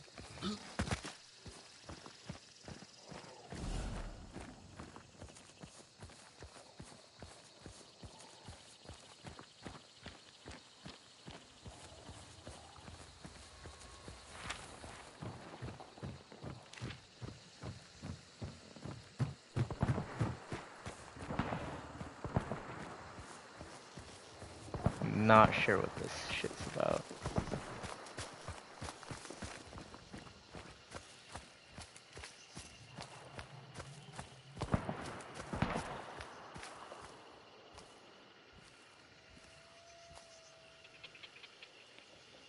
I don't think this is them. No, it's not. That's them.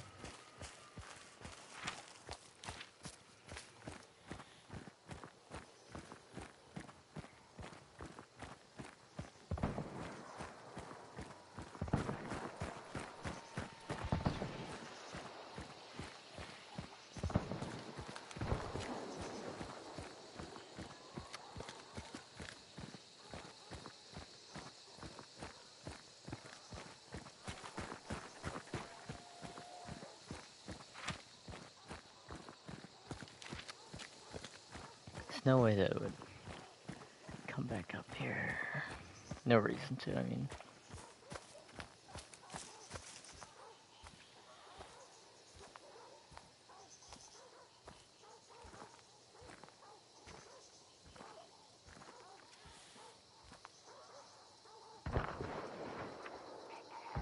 Flare over there.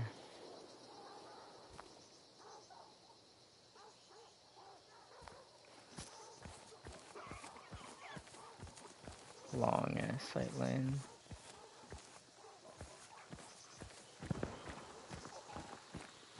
Got an uppercut guy.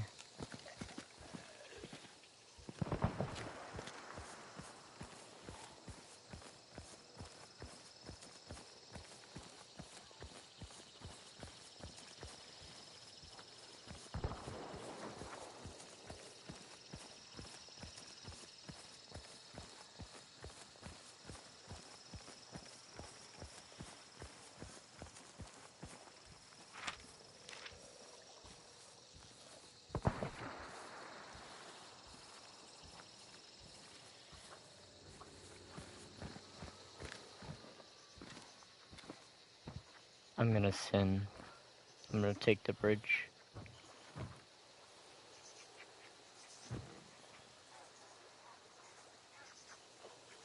Because of the ducks, yeah.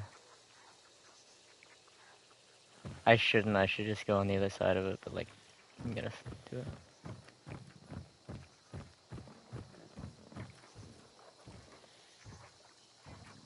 If I die from this, I'm never gonna do it again, but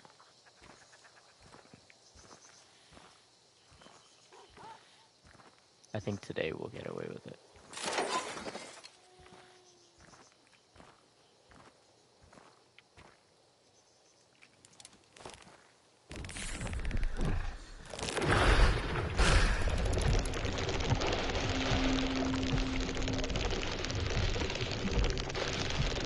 You should never fly directly in because people expect you to be coming from the direction of the beetle.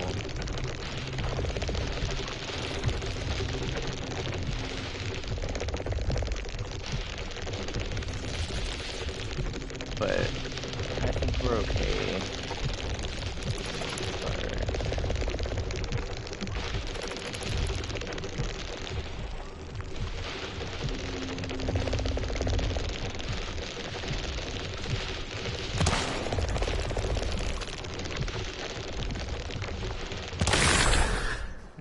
Okay, so you know where they are.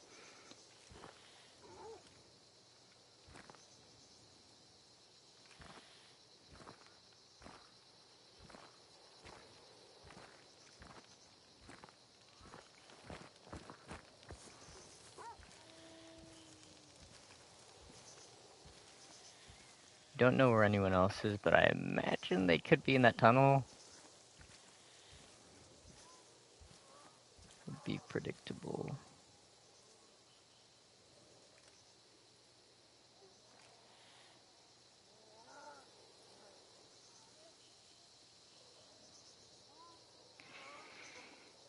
If we stay here, we might see them over there, but we might also not see them. I am in dark sight range now. What the fuck am I looking at here, bro? What the fuck is that? What is that? What the fuck? It's a dog. It was like just a lump for a second.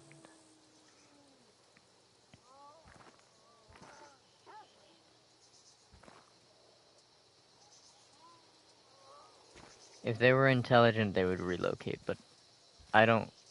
It's not safe to assume anyone is intelligent in this game or any other game, so. I wish sometimes that it was, but every assumption is dangerous, even ones like those.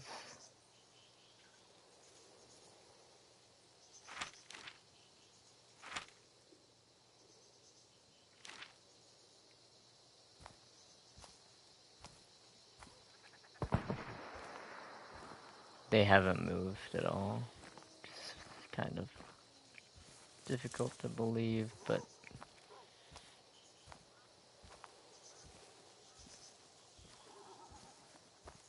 like I said, if they were intelligent, it's the question. You can hear them moving around in there, but that's not the team that I'm going after.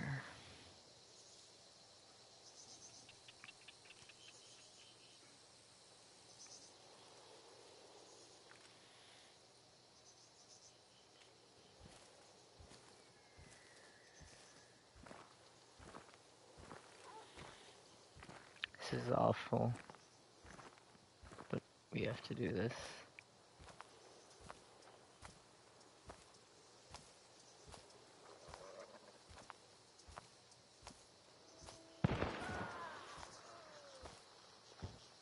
One of them got sniped by the guy with the uppercut, which is good.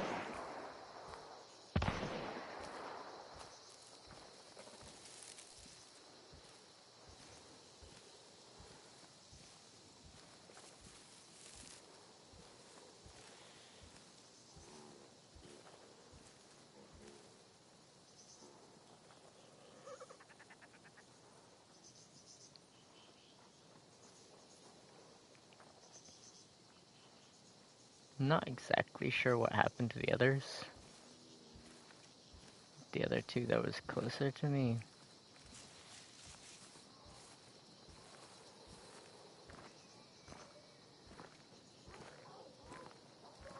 I have no doubt that the more we fuck around, the more we will find out, as math would tell you. But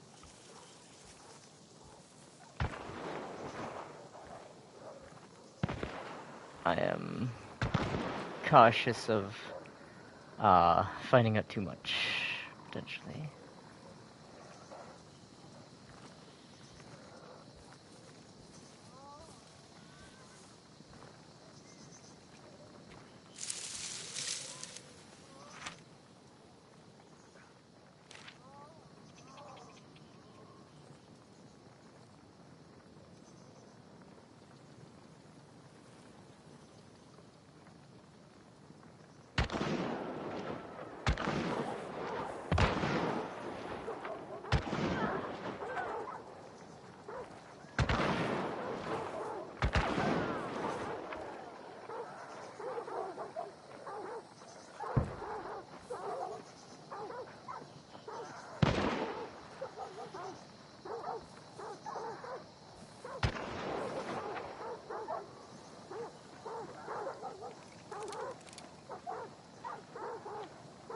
Quit twitching, you fuck.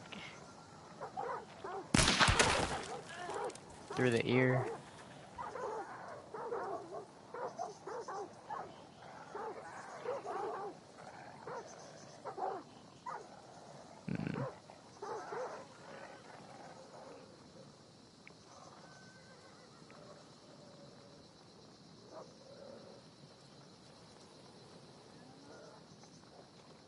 You don't think he's gonna get up to you?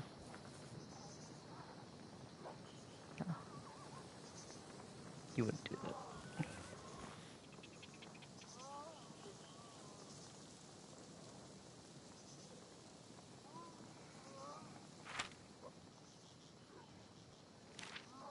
Oh no, that guy has a bounty then? Yeah, he does. Fuck.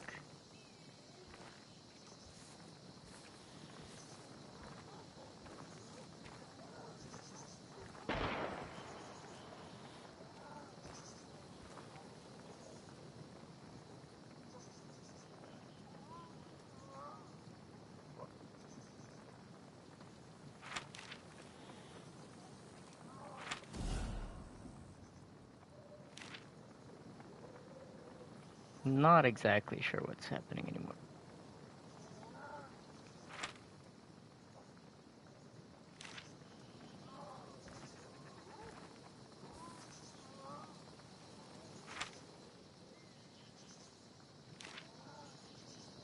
I think that the fighting is over. Okay.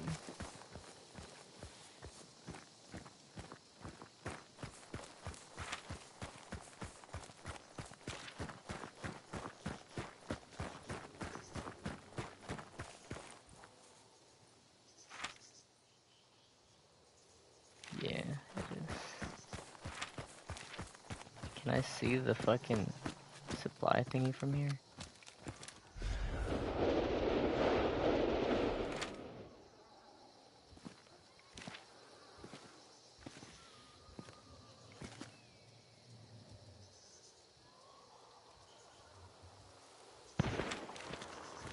Okay, maybe it's not over yet. He's up there. I thought he would be.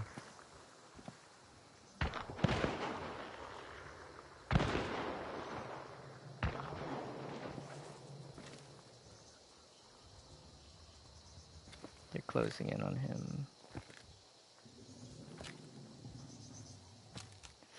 Guy in the back.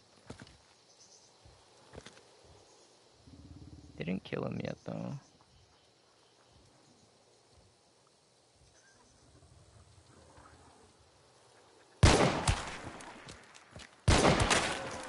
Got him.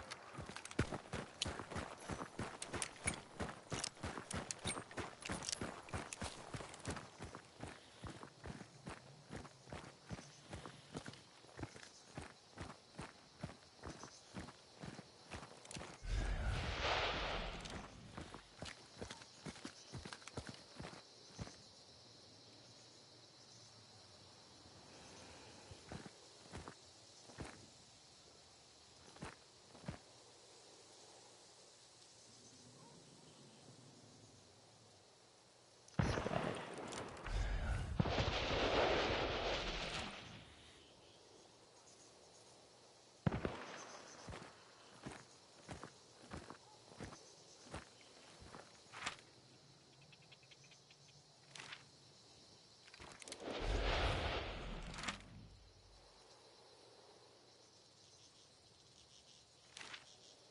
I should grab that one. Really should. I'm gonna do it. I'm gonna try grab it and fucking run away.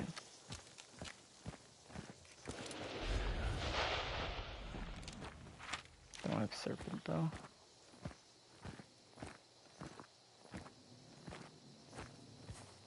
I guarantee you as soon as I pick this shit up, I'm gonna get shot at.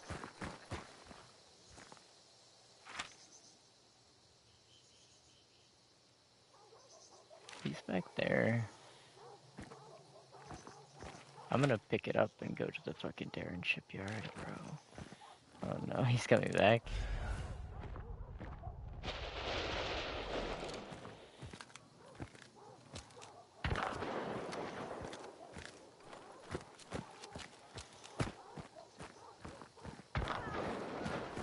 Oh hell no. Hell no, bro.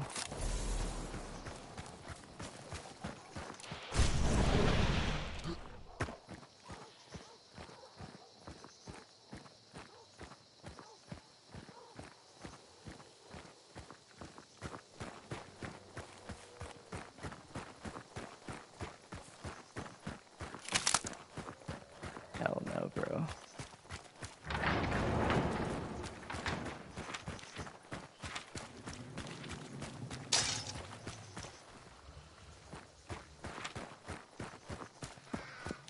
He's gonna revive the teammate. Come over here, I guarantee you.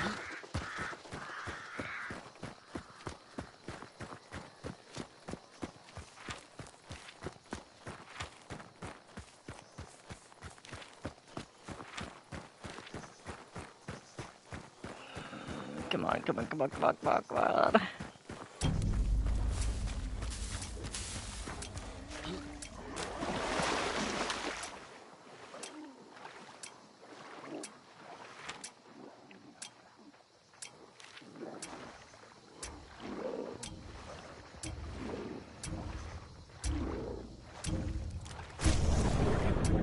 Okay, he's not gonna make it here in time.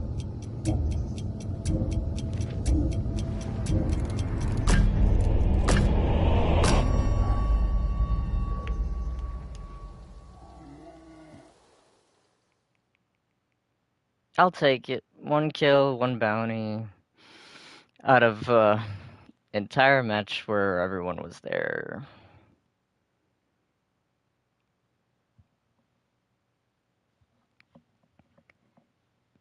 I could have killed meatheads, but I could kill like the meatheads anytime, you know? Like it's not really special to go and kill the armoreds and the hives and the other monsters.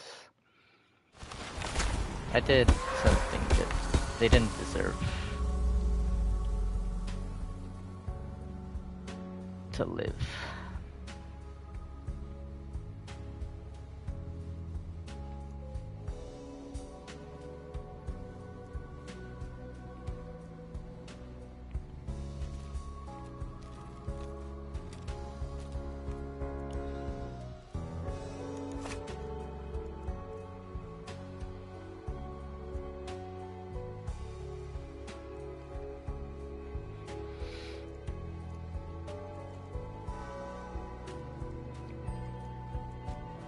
You can thank me later. I think we did something good.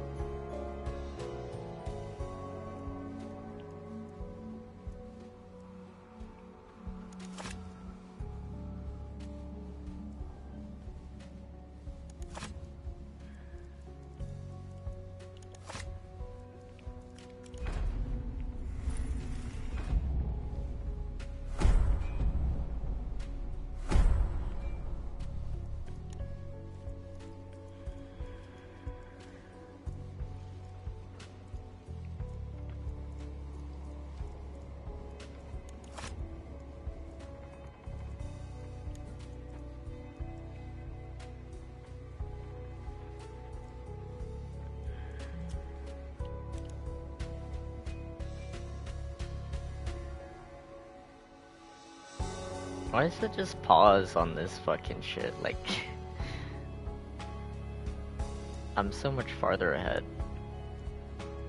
But it always just... Tale of Forsaken Soils. Third. Whenever I go to it, just fucking... It's always on this tab.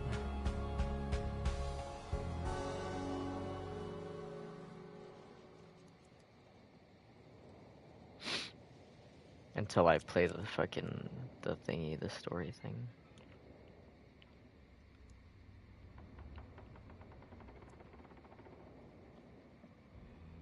So we started out with like 40-ish days, roughly, and we're at 27, so we're more than halfway there. So I should be pretty on course to fucking finish this. I do really want to get to the very end, because you get like 3 different things. I know you'll get them, no... Or I guess you won't, actually. You won't get these ones specifically, no matter what. You'll get the like generic unlocks. I'm not... I don't care a whole lot about this one. It's alright. It looks nice, but it's not like... I'm not crazy about it. I do like the beekeeper. I don't know if I'll use her, but she's cool.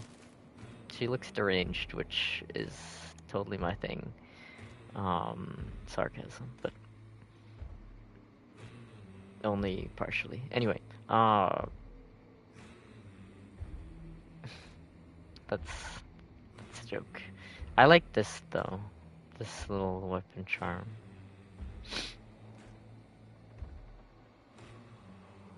This is like the kind of thing that I would make, like out of a coin, like flatten it. Maybe 2 coins. It's kind of thick. You know, press them together, like maybe push like give it some geometry so that they actually stick together and don't just like, you know, fall off of each other.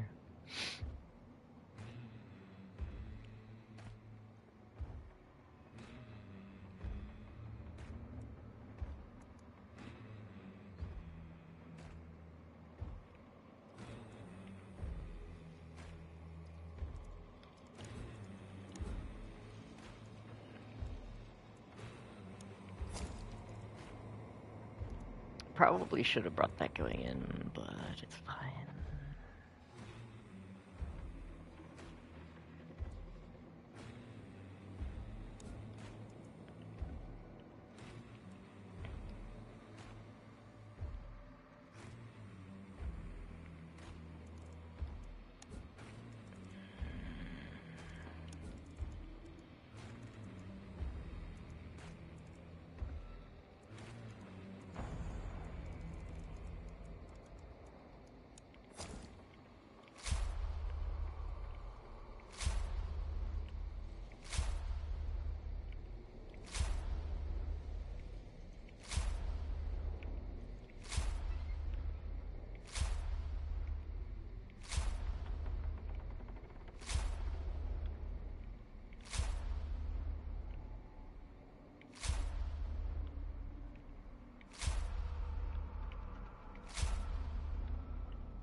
Oh boy. Okay then. Well, it was good while it lasted.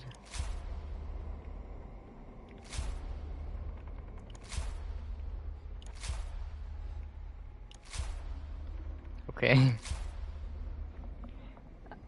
Alright, then, like, please? Is my karma that bad? Because I, like, fuck with other people? There's no rules to this fucking shit.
The Slaughter House.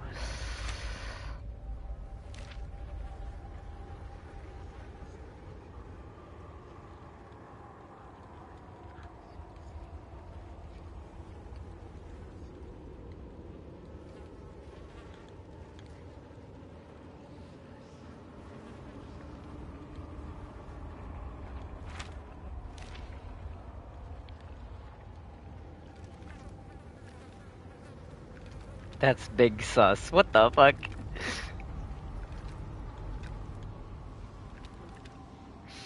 On a single action trigger, just fucking doing that. First of all, it would be difficult to balance, like upright without it fucking sliding backwards. It's heavier on the front, but like being careful to not fucking break the trigger. Drop the fucking hammer while it's like not being held. Big sus. Fucking biggest sus I've ever seen in this game.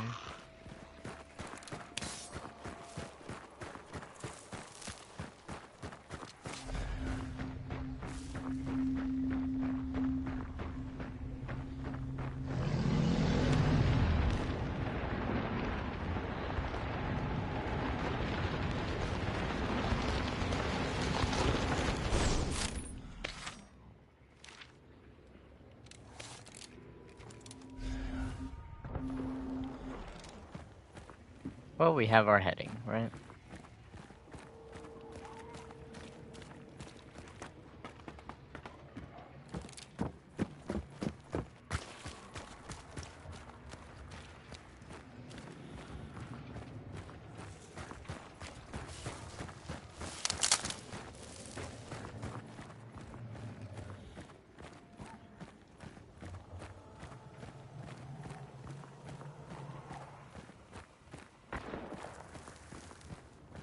Why I'm heading over here, I don't know.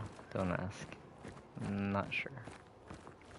We were going to just level up the chain, or trying to unlock the chain really, with the conversions. But apparently now I'm just gonna kill these people. For no reason whatsoever.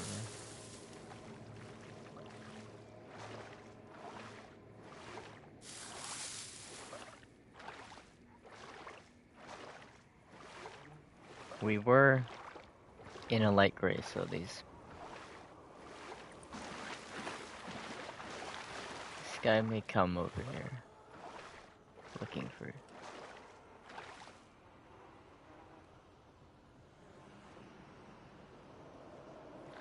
I think he just crossed, to be honest.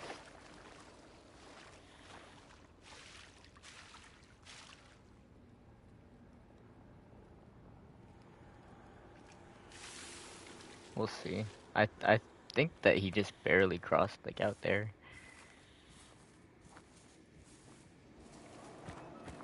Yeah, he did.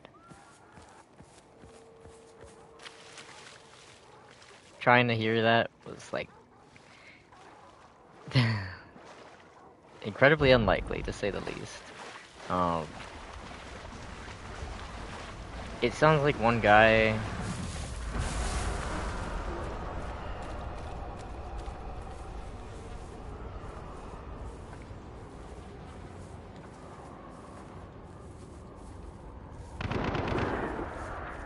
Okay, so he's got the aftermath. 1, 2, 3, 4, 5, 6. 1, 2, 3. So he's pretty low on ammo right now.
was really close to me, but not at me, thankfully. Good to hear that, though.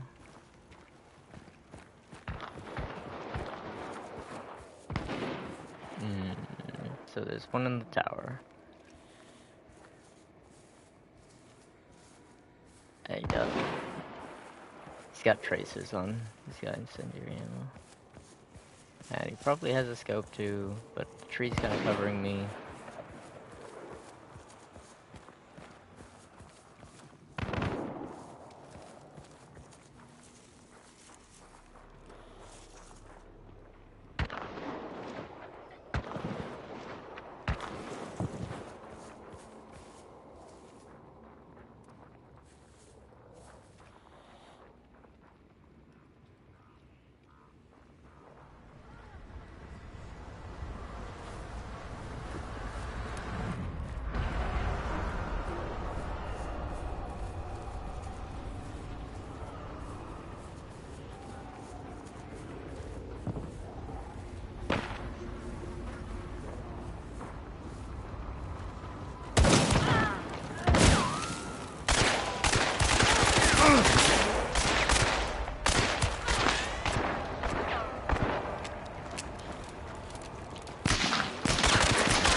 Oh fuck. Okay, that was close.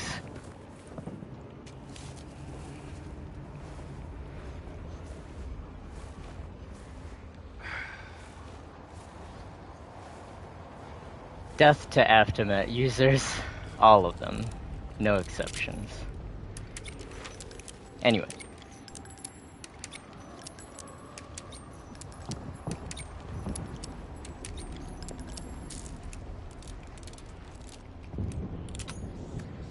I could have swapped to this, I forgot. I guess. I don't think it's that good. I was just better off with the Derringer and the fucking knife after that.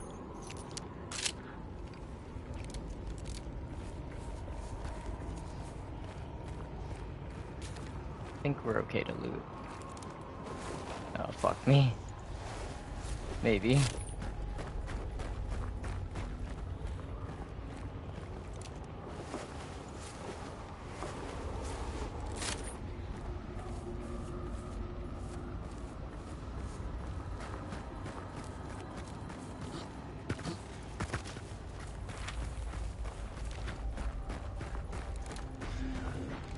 Ah, fuck it. I guess we'll get the fucking clue too. Like, I'm weary about staying here, but guess we'll get it.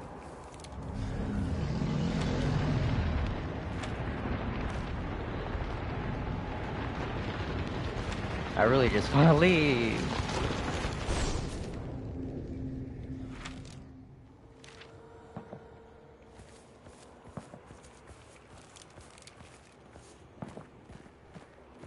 Burned out.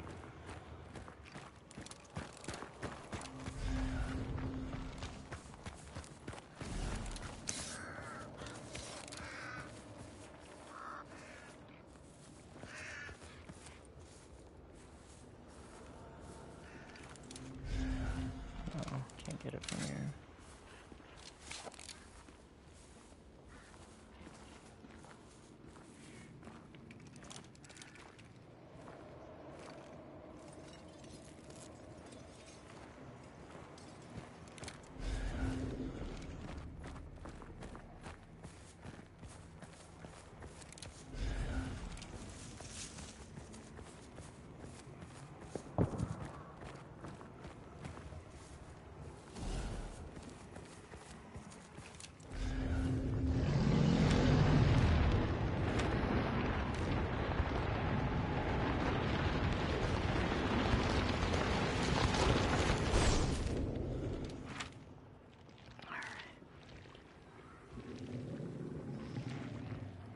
Which boss is it? The spider? Alright, fuck it. Then I'm gonna just go over there and try to kill it really quick.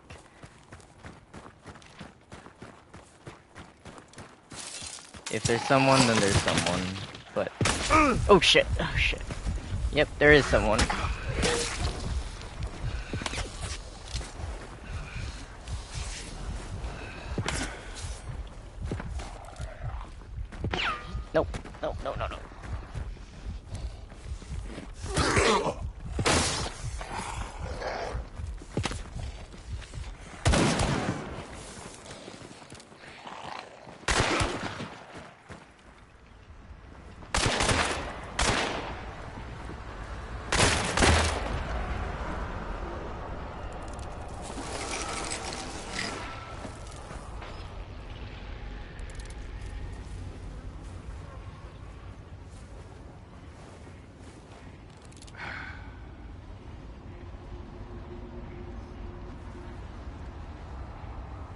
It's bad shit.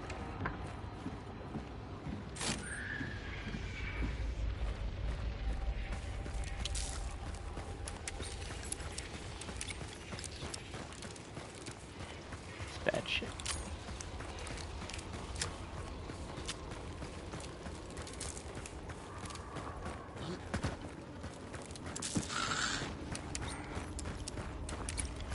I'm sure he's gonna be in here for a minute. So we'll look for him in a sec.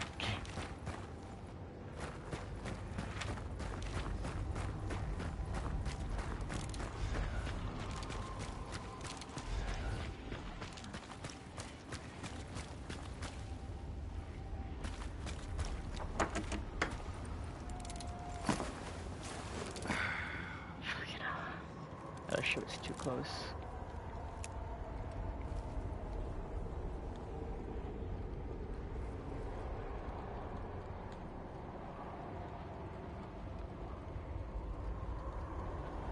Yeah, I know I should have shot him with FMJ with this, but like, it's really not good in the close. If I was like nicely fast, but not fast enough for that shit.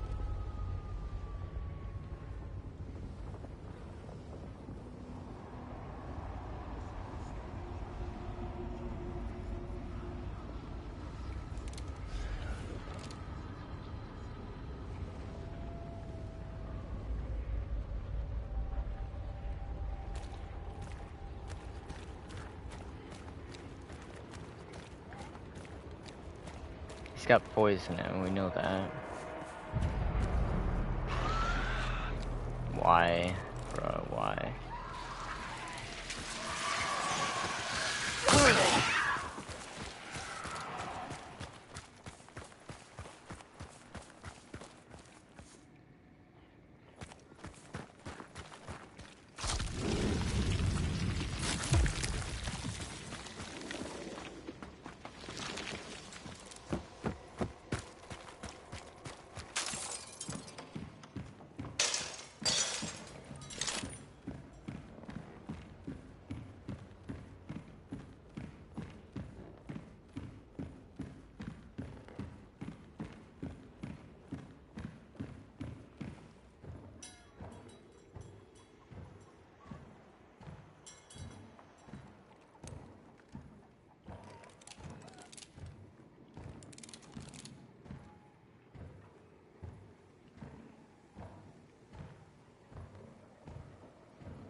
You can find him again, it's not that hard.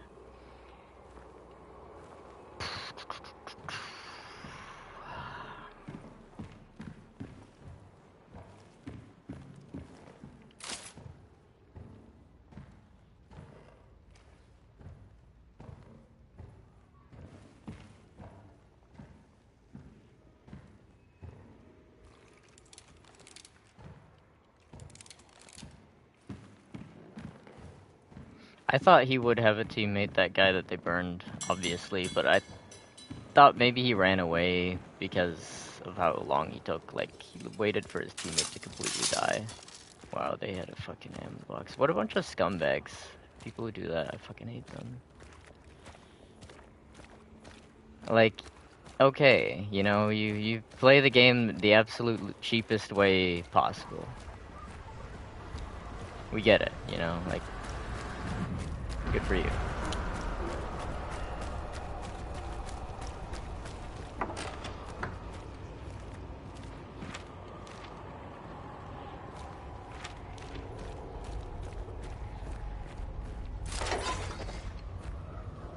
That helps.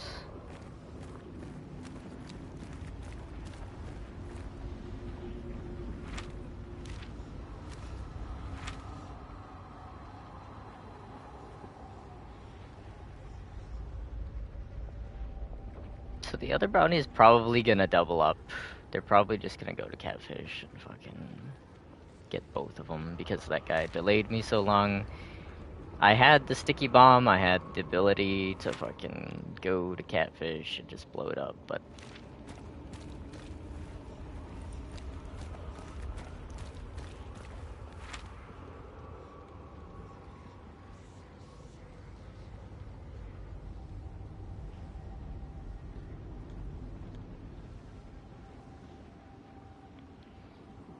They're most likely just gonna enter the building from the extraction side, and I'm never gonna be able to see them unless I go deep into that fucking swamp.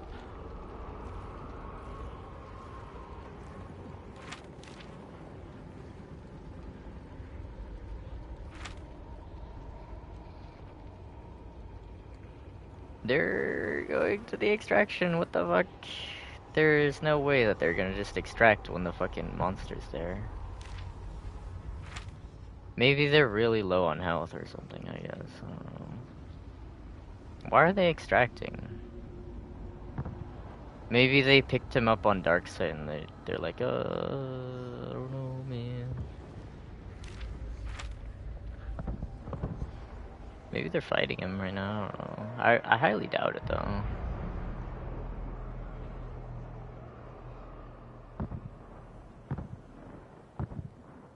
One, two, three, four. He's got like the A5. They're just shooting it into the air, I guarantee. Yeah, there's no way that they're fighting anyone. That would be ridiculous. I guarantee you this guy is still in here, though. The other guy. Just waiting to ambush.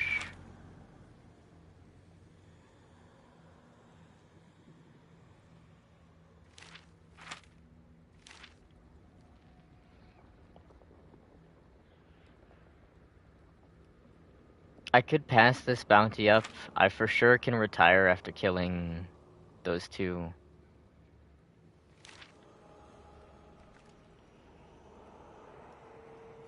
But do I want to?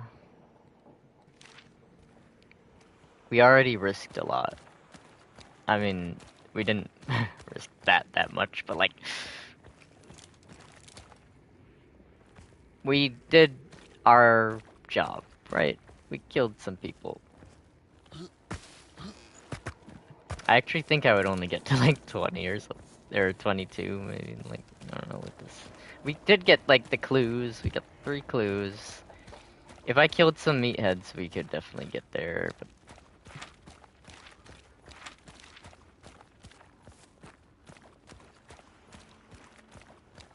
I don't know... I guess, like, why not, right? Why not kill some meatheads?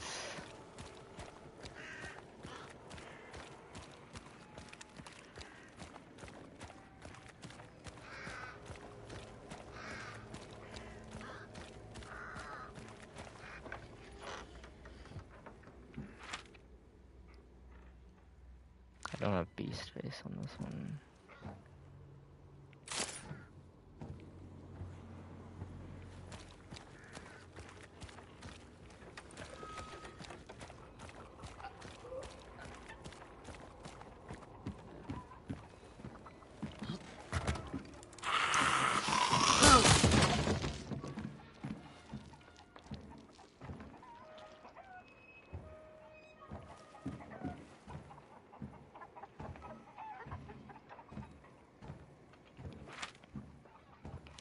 What do you say we go kill some meatheads and we see if he's still in the lock, you know? He knows I'm a solo because no one else shot at him after we saw each other besides me. And I know he's a solo because I watched his fucking teammate die. So...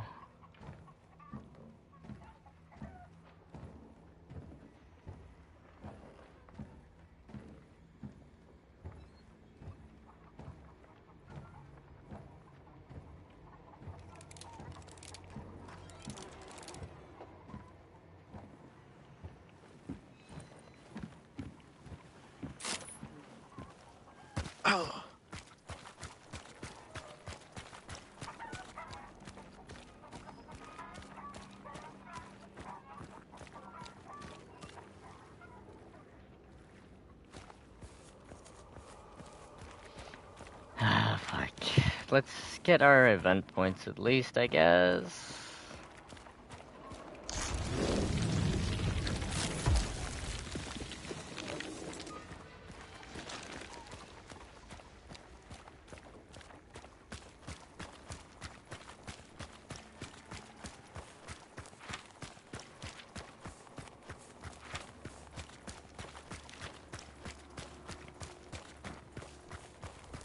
I think that they picked him up on the dark side, and that's what, like, they were shooting to, like, deter him from leaving towards them, I guess, or something. I don't know. I do think he's still here. Like, there's really no reason for him to not be here, because he flat out lost his teammate. He stayed in still, which means that he was, like, not happy with that, you know? So he wanted to do something, you know? He was not like, content with just running away and sparing himself. He was upset. He is gonna exact revenge on somebody, you know?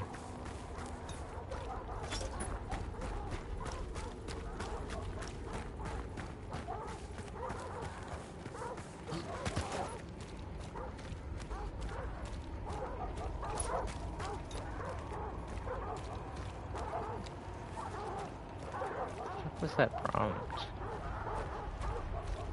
Interact. Oh, fucking hell. I wish the ropes were, like, frayed at the end so that you can, like, more clearly see it instead of just being, like, nicely tied up.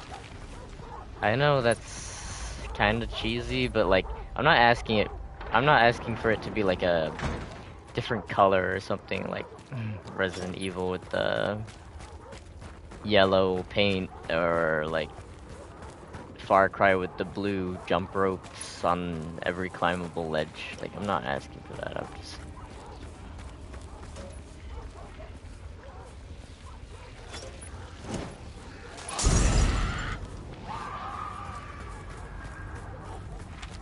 I'm just asking for, like, a little bit more, you know, just for certainty.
At 5 minutes, we'll go over there.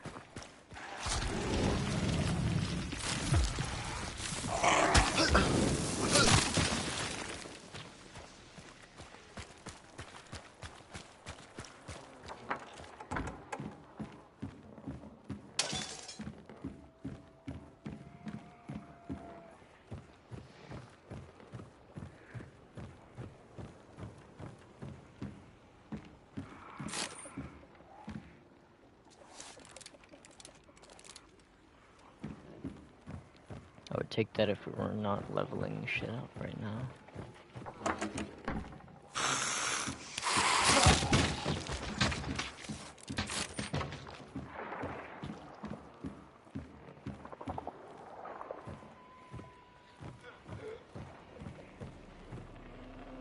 Alright, you ready to make some noise?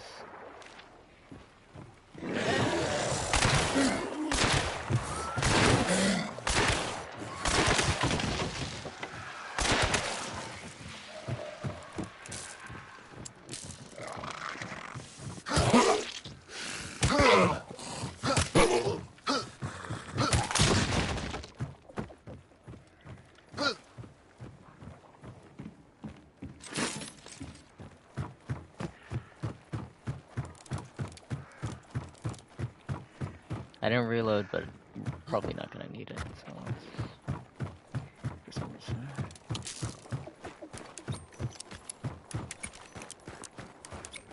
Reload next time. The Derringer, obviously.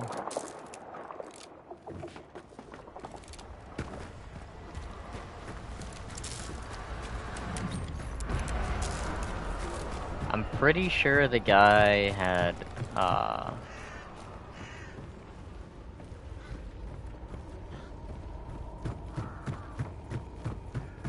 pretty sure the guy had Centennial with poison ammo. I'm pretty sure that's what it was, not the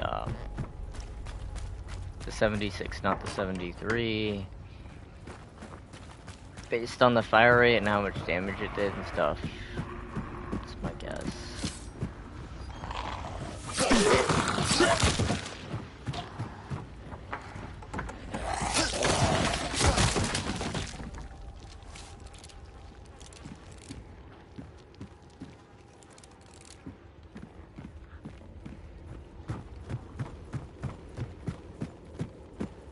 If this guy wants to wait for me, then he can wait all fucking match. I'm gonna go there. I'm gonna be in the compound at 4 minutes left.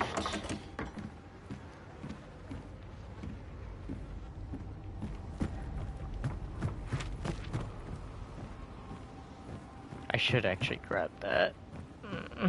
I don't want to because he could still be out there.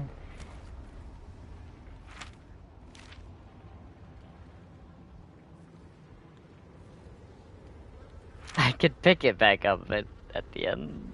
Fuck it, sure, whatever, I guess. What the fuck? What the fuck am I doing?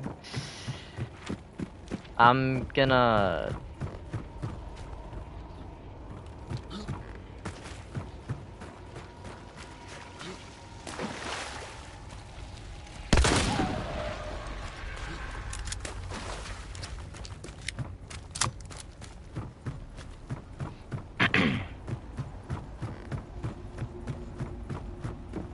I'm gonna get some levels on this. I'll pick it back up towards the end, my gun, and then...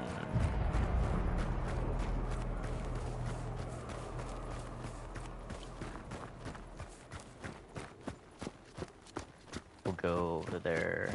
So I gotta be over there at, like, I don't know...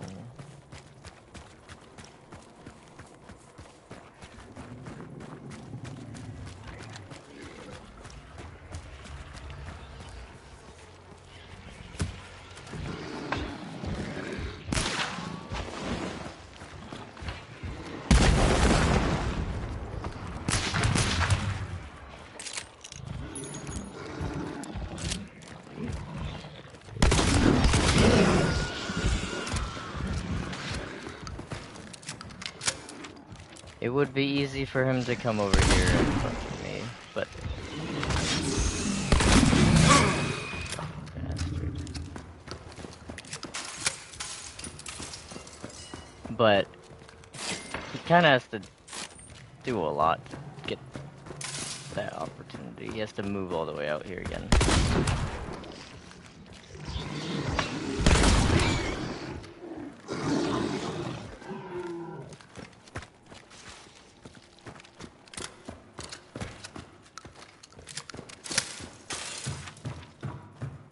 Certainly possible, very unlikely.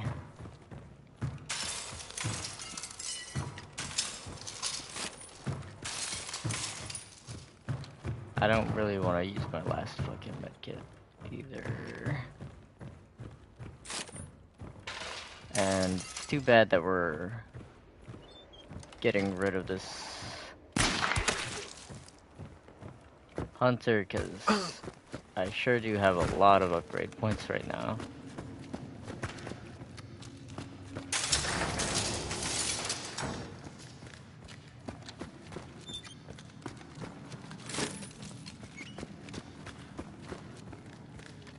Tell me there's some fucking... thank you. Some help.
forgot they don't crop works.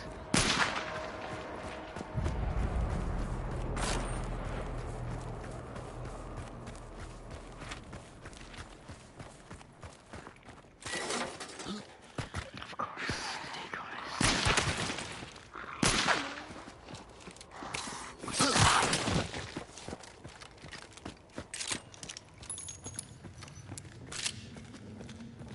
Look at how many upgrade points I'm getting.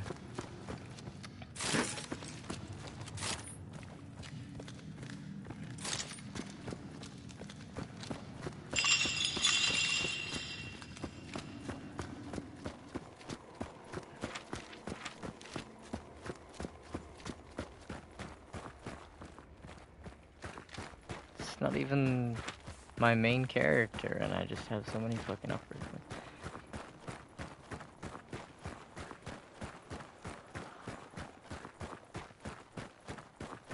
I'm gonna go back down at like as soon as we're done up here.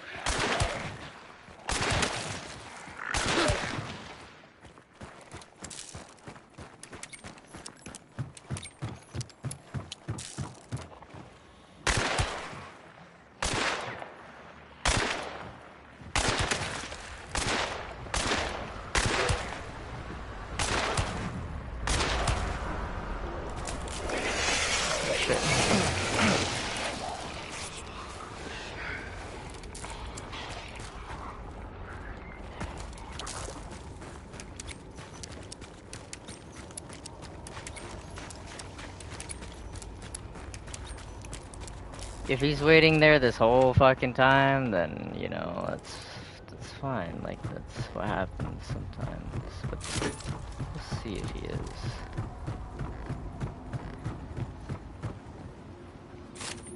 Blood bonds. Bro, what?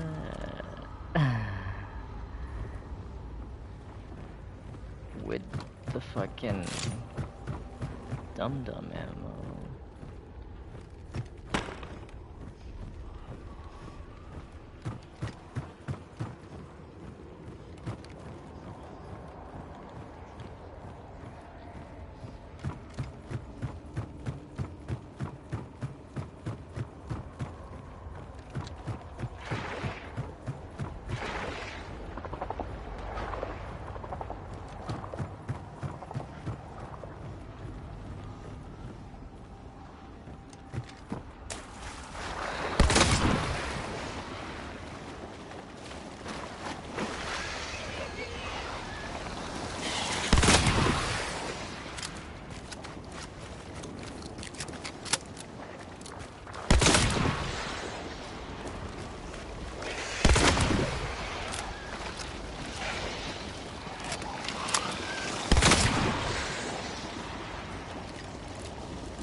I know this is not very productive, but...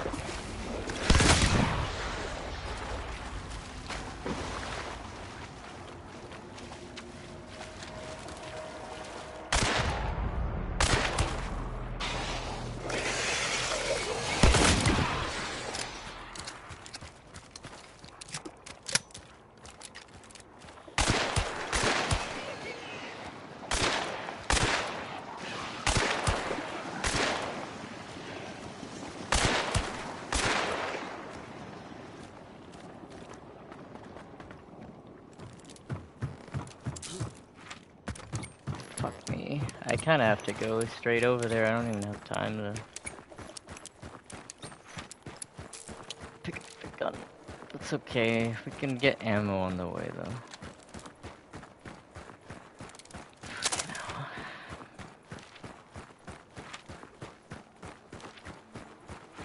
Theoretically, I could go, like, afterwards. Like, get my gun. It's just, if he's there, then I'm gonna have to fight him with the double barrel and this, which is not really a good loadout. Don't have any long range, don't have very much penetration at all.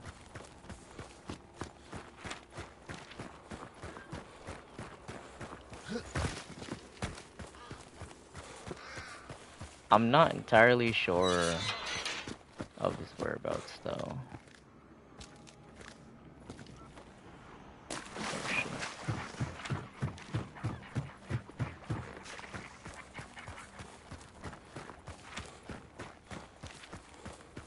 Fuck. Yeah, I wanted to be there a little bit earlier than this. This might help my ass out.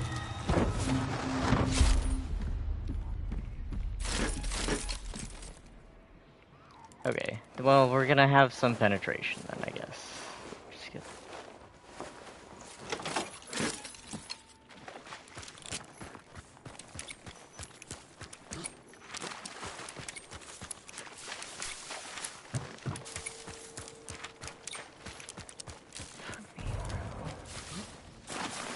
I don't know if I have fucking time to get rid of it. I mean, like, the thing is right there, the extraction is right there. But I'm not, like, in the area yet, and I haven't fucking... I may have killed it already. Maybe all we have to do is fucking begin the vanishing. Stamina shot, please. It's worth it if it takes, like, a few seconds. No. High velocity, aperture, what the fuck?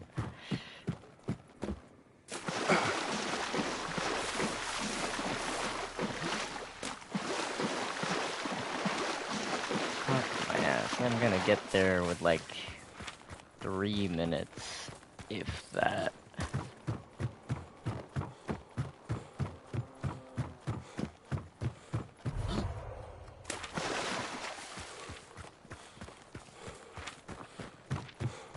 Let's do some quick maths, alright? If it takes 100 seconds to banish,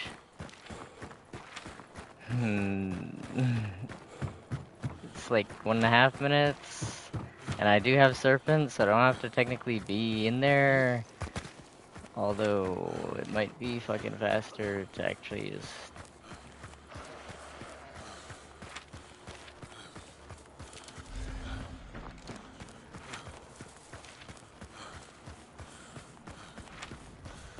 It might be faster to just fucking straight pick it up than try to serpent it. Depending on how much shit I have to go through to get there. I don't know. There's no way I fucking get my gun back at this point, but I'm not too worried. It's not like a legendary or anything. It's not even that much more expensive than this one. It's just like 50 bucks more with the ammo in consideration. Fuck me, I might not have enough time here to like get the bounty. If I had the stamina shot, I would, but...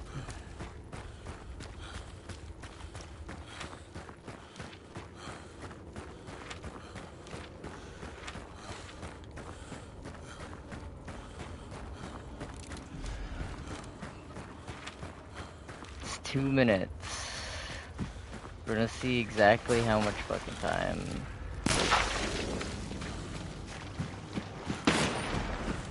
White, so no one's here.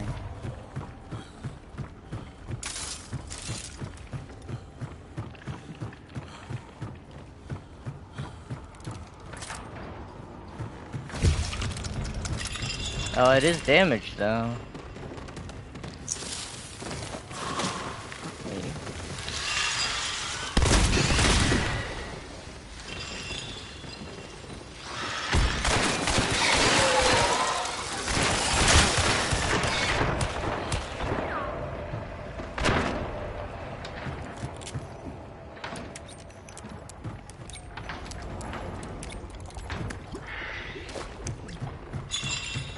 Where the fuck is it going?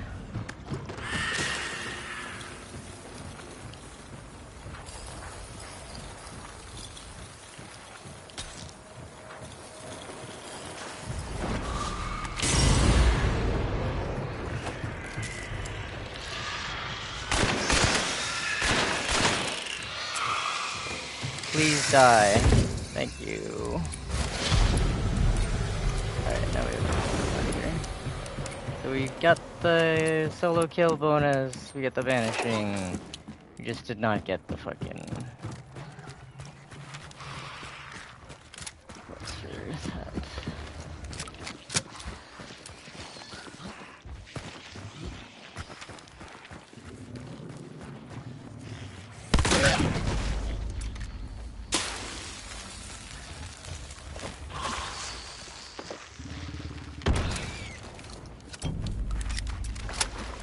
No way I'm fucking getting that perk if there is one. We did a lot, we just didn't get the bounty token, so that's okay.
We got the chain pistol, which is nice, so...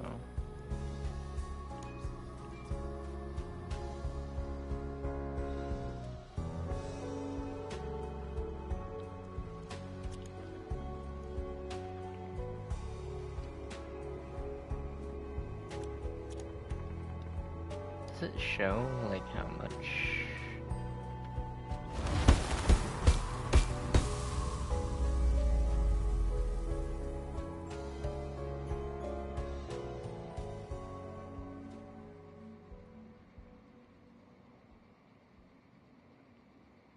Doesn't show you, like, cumulative points.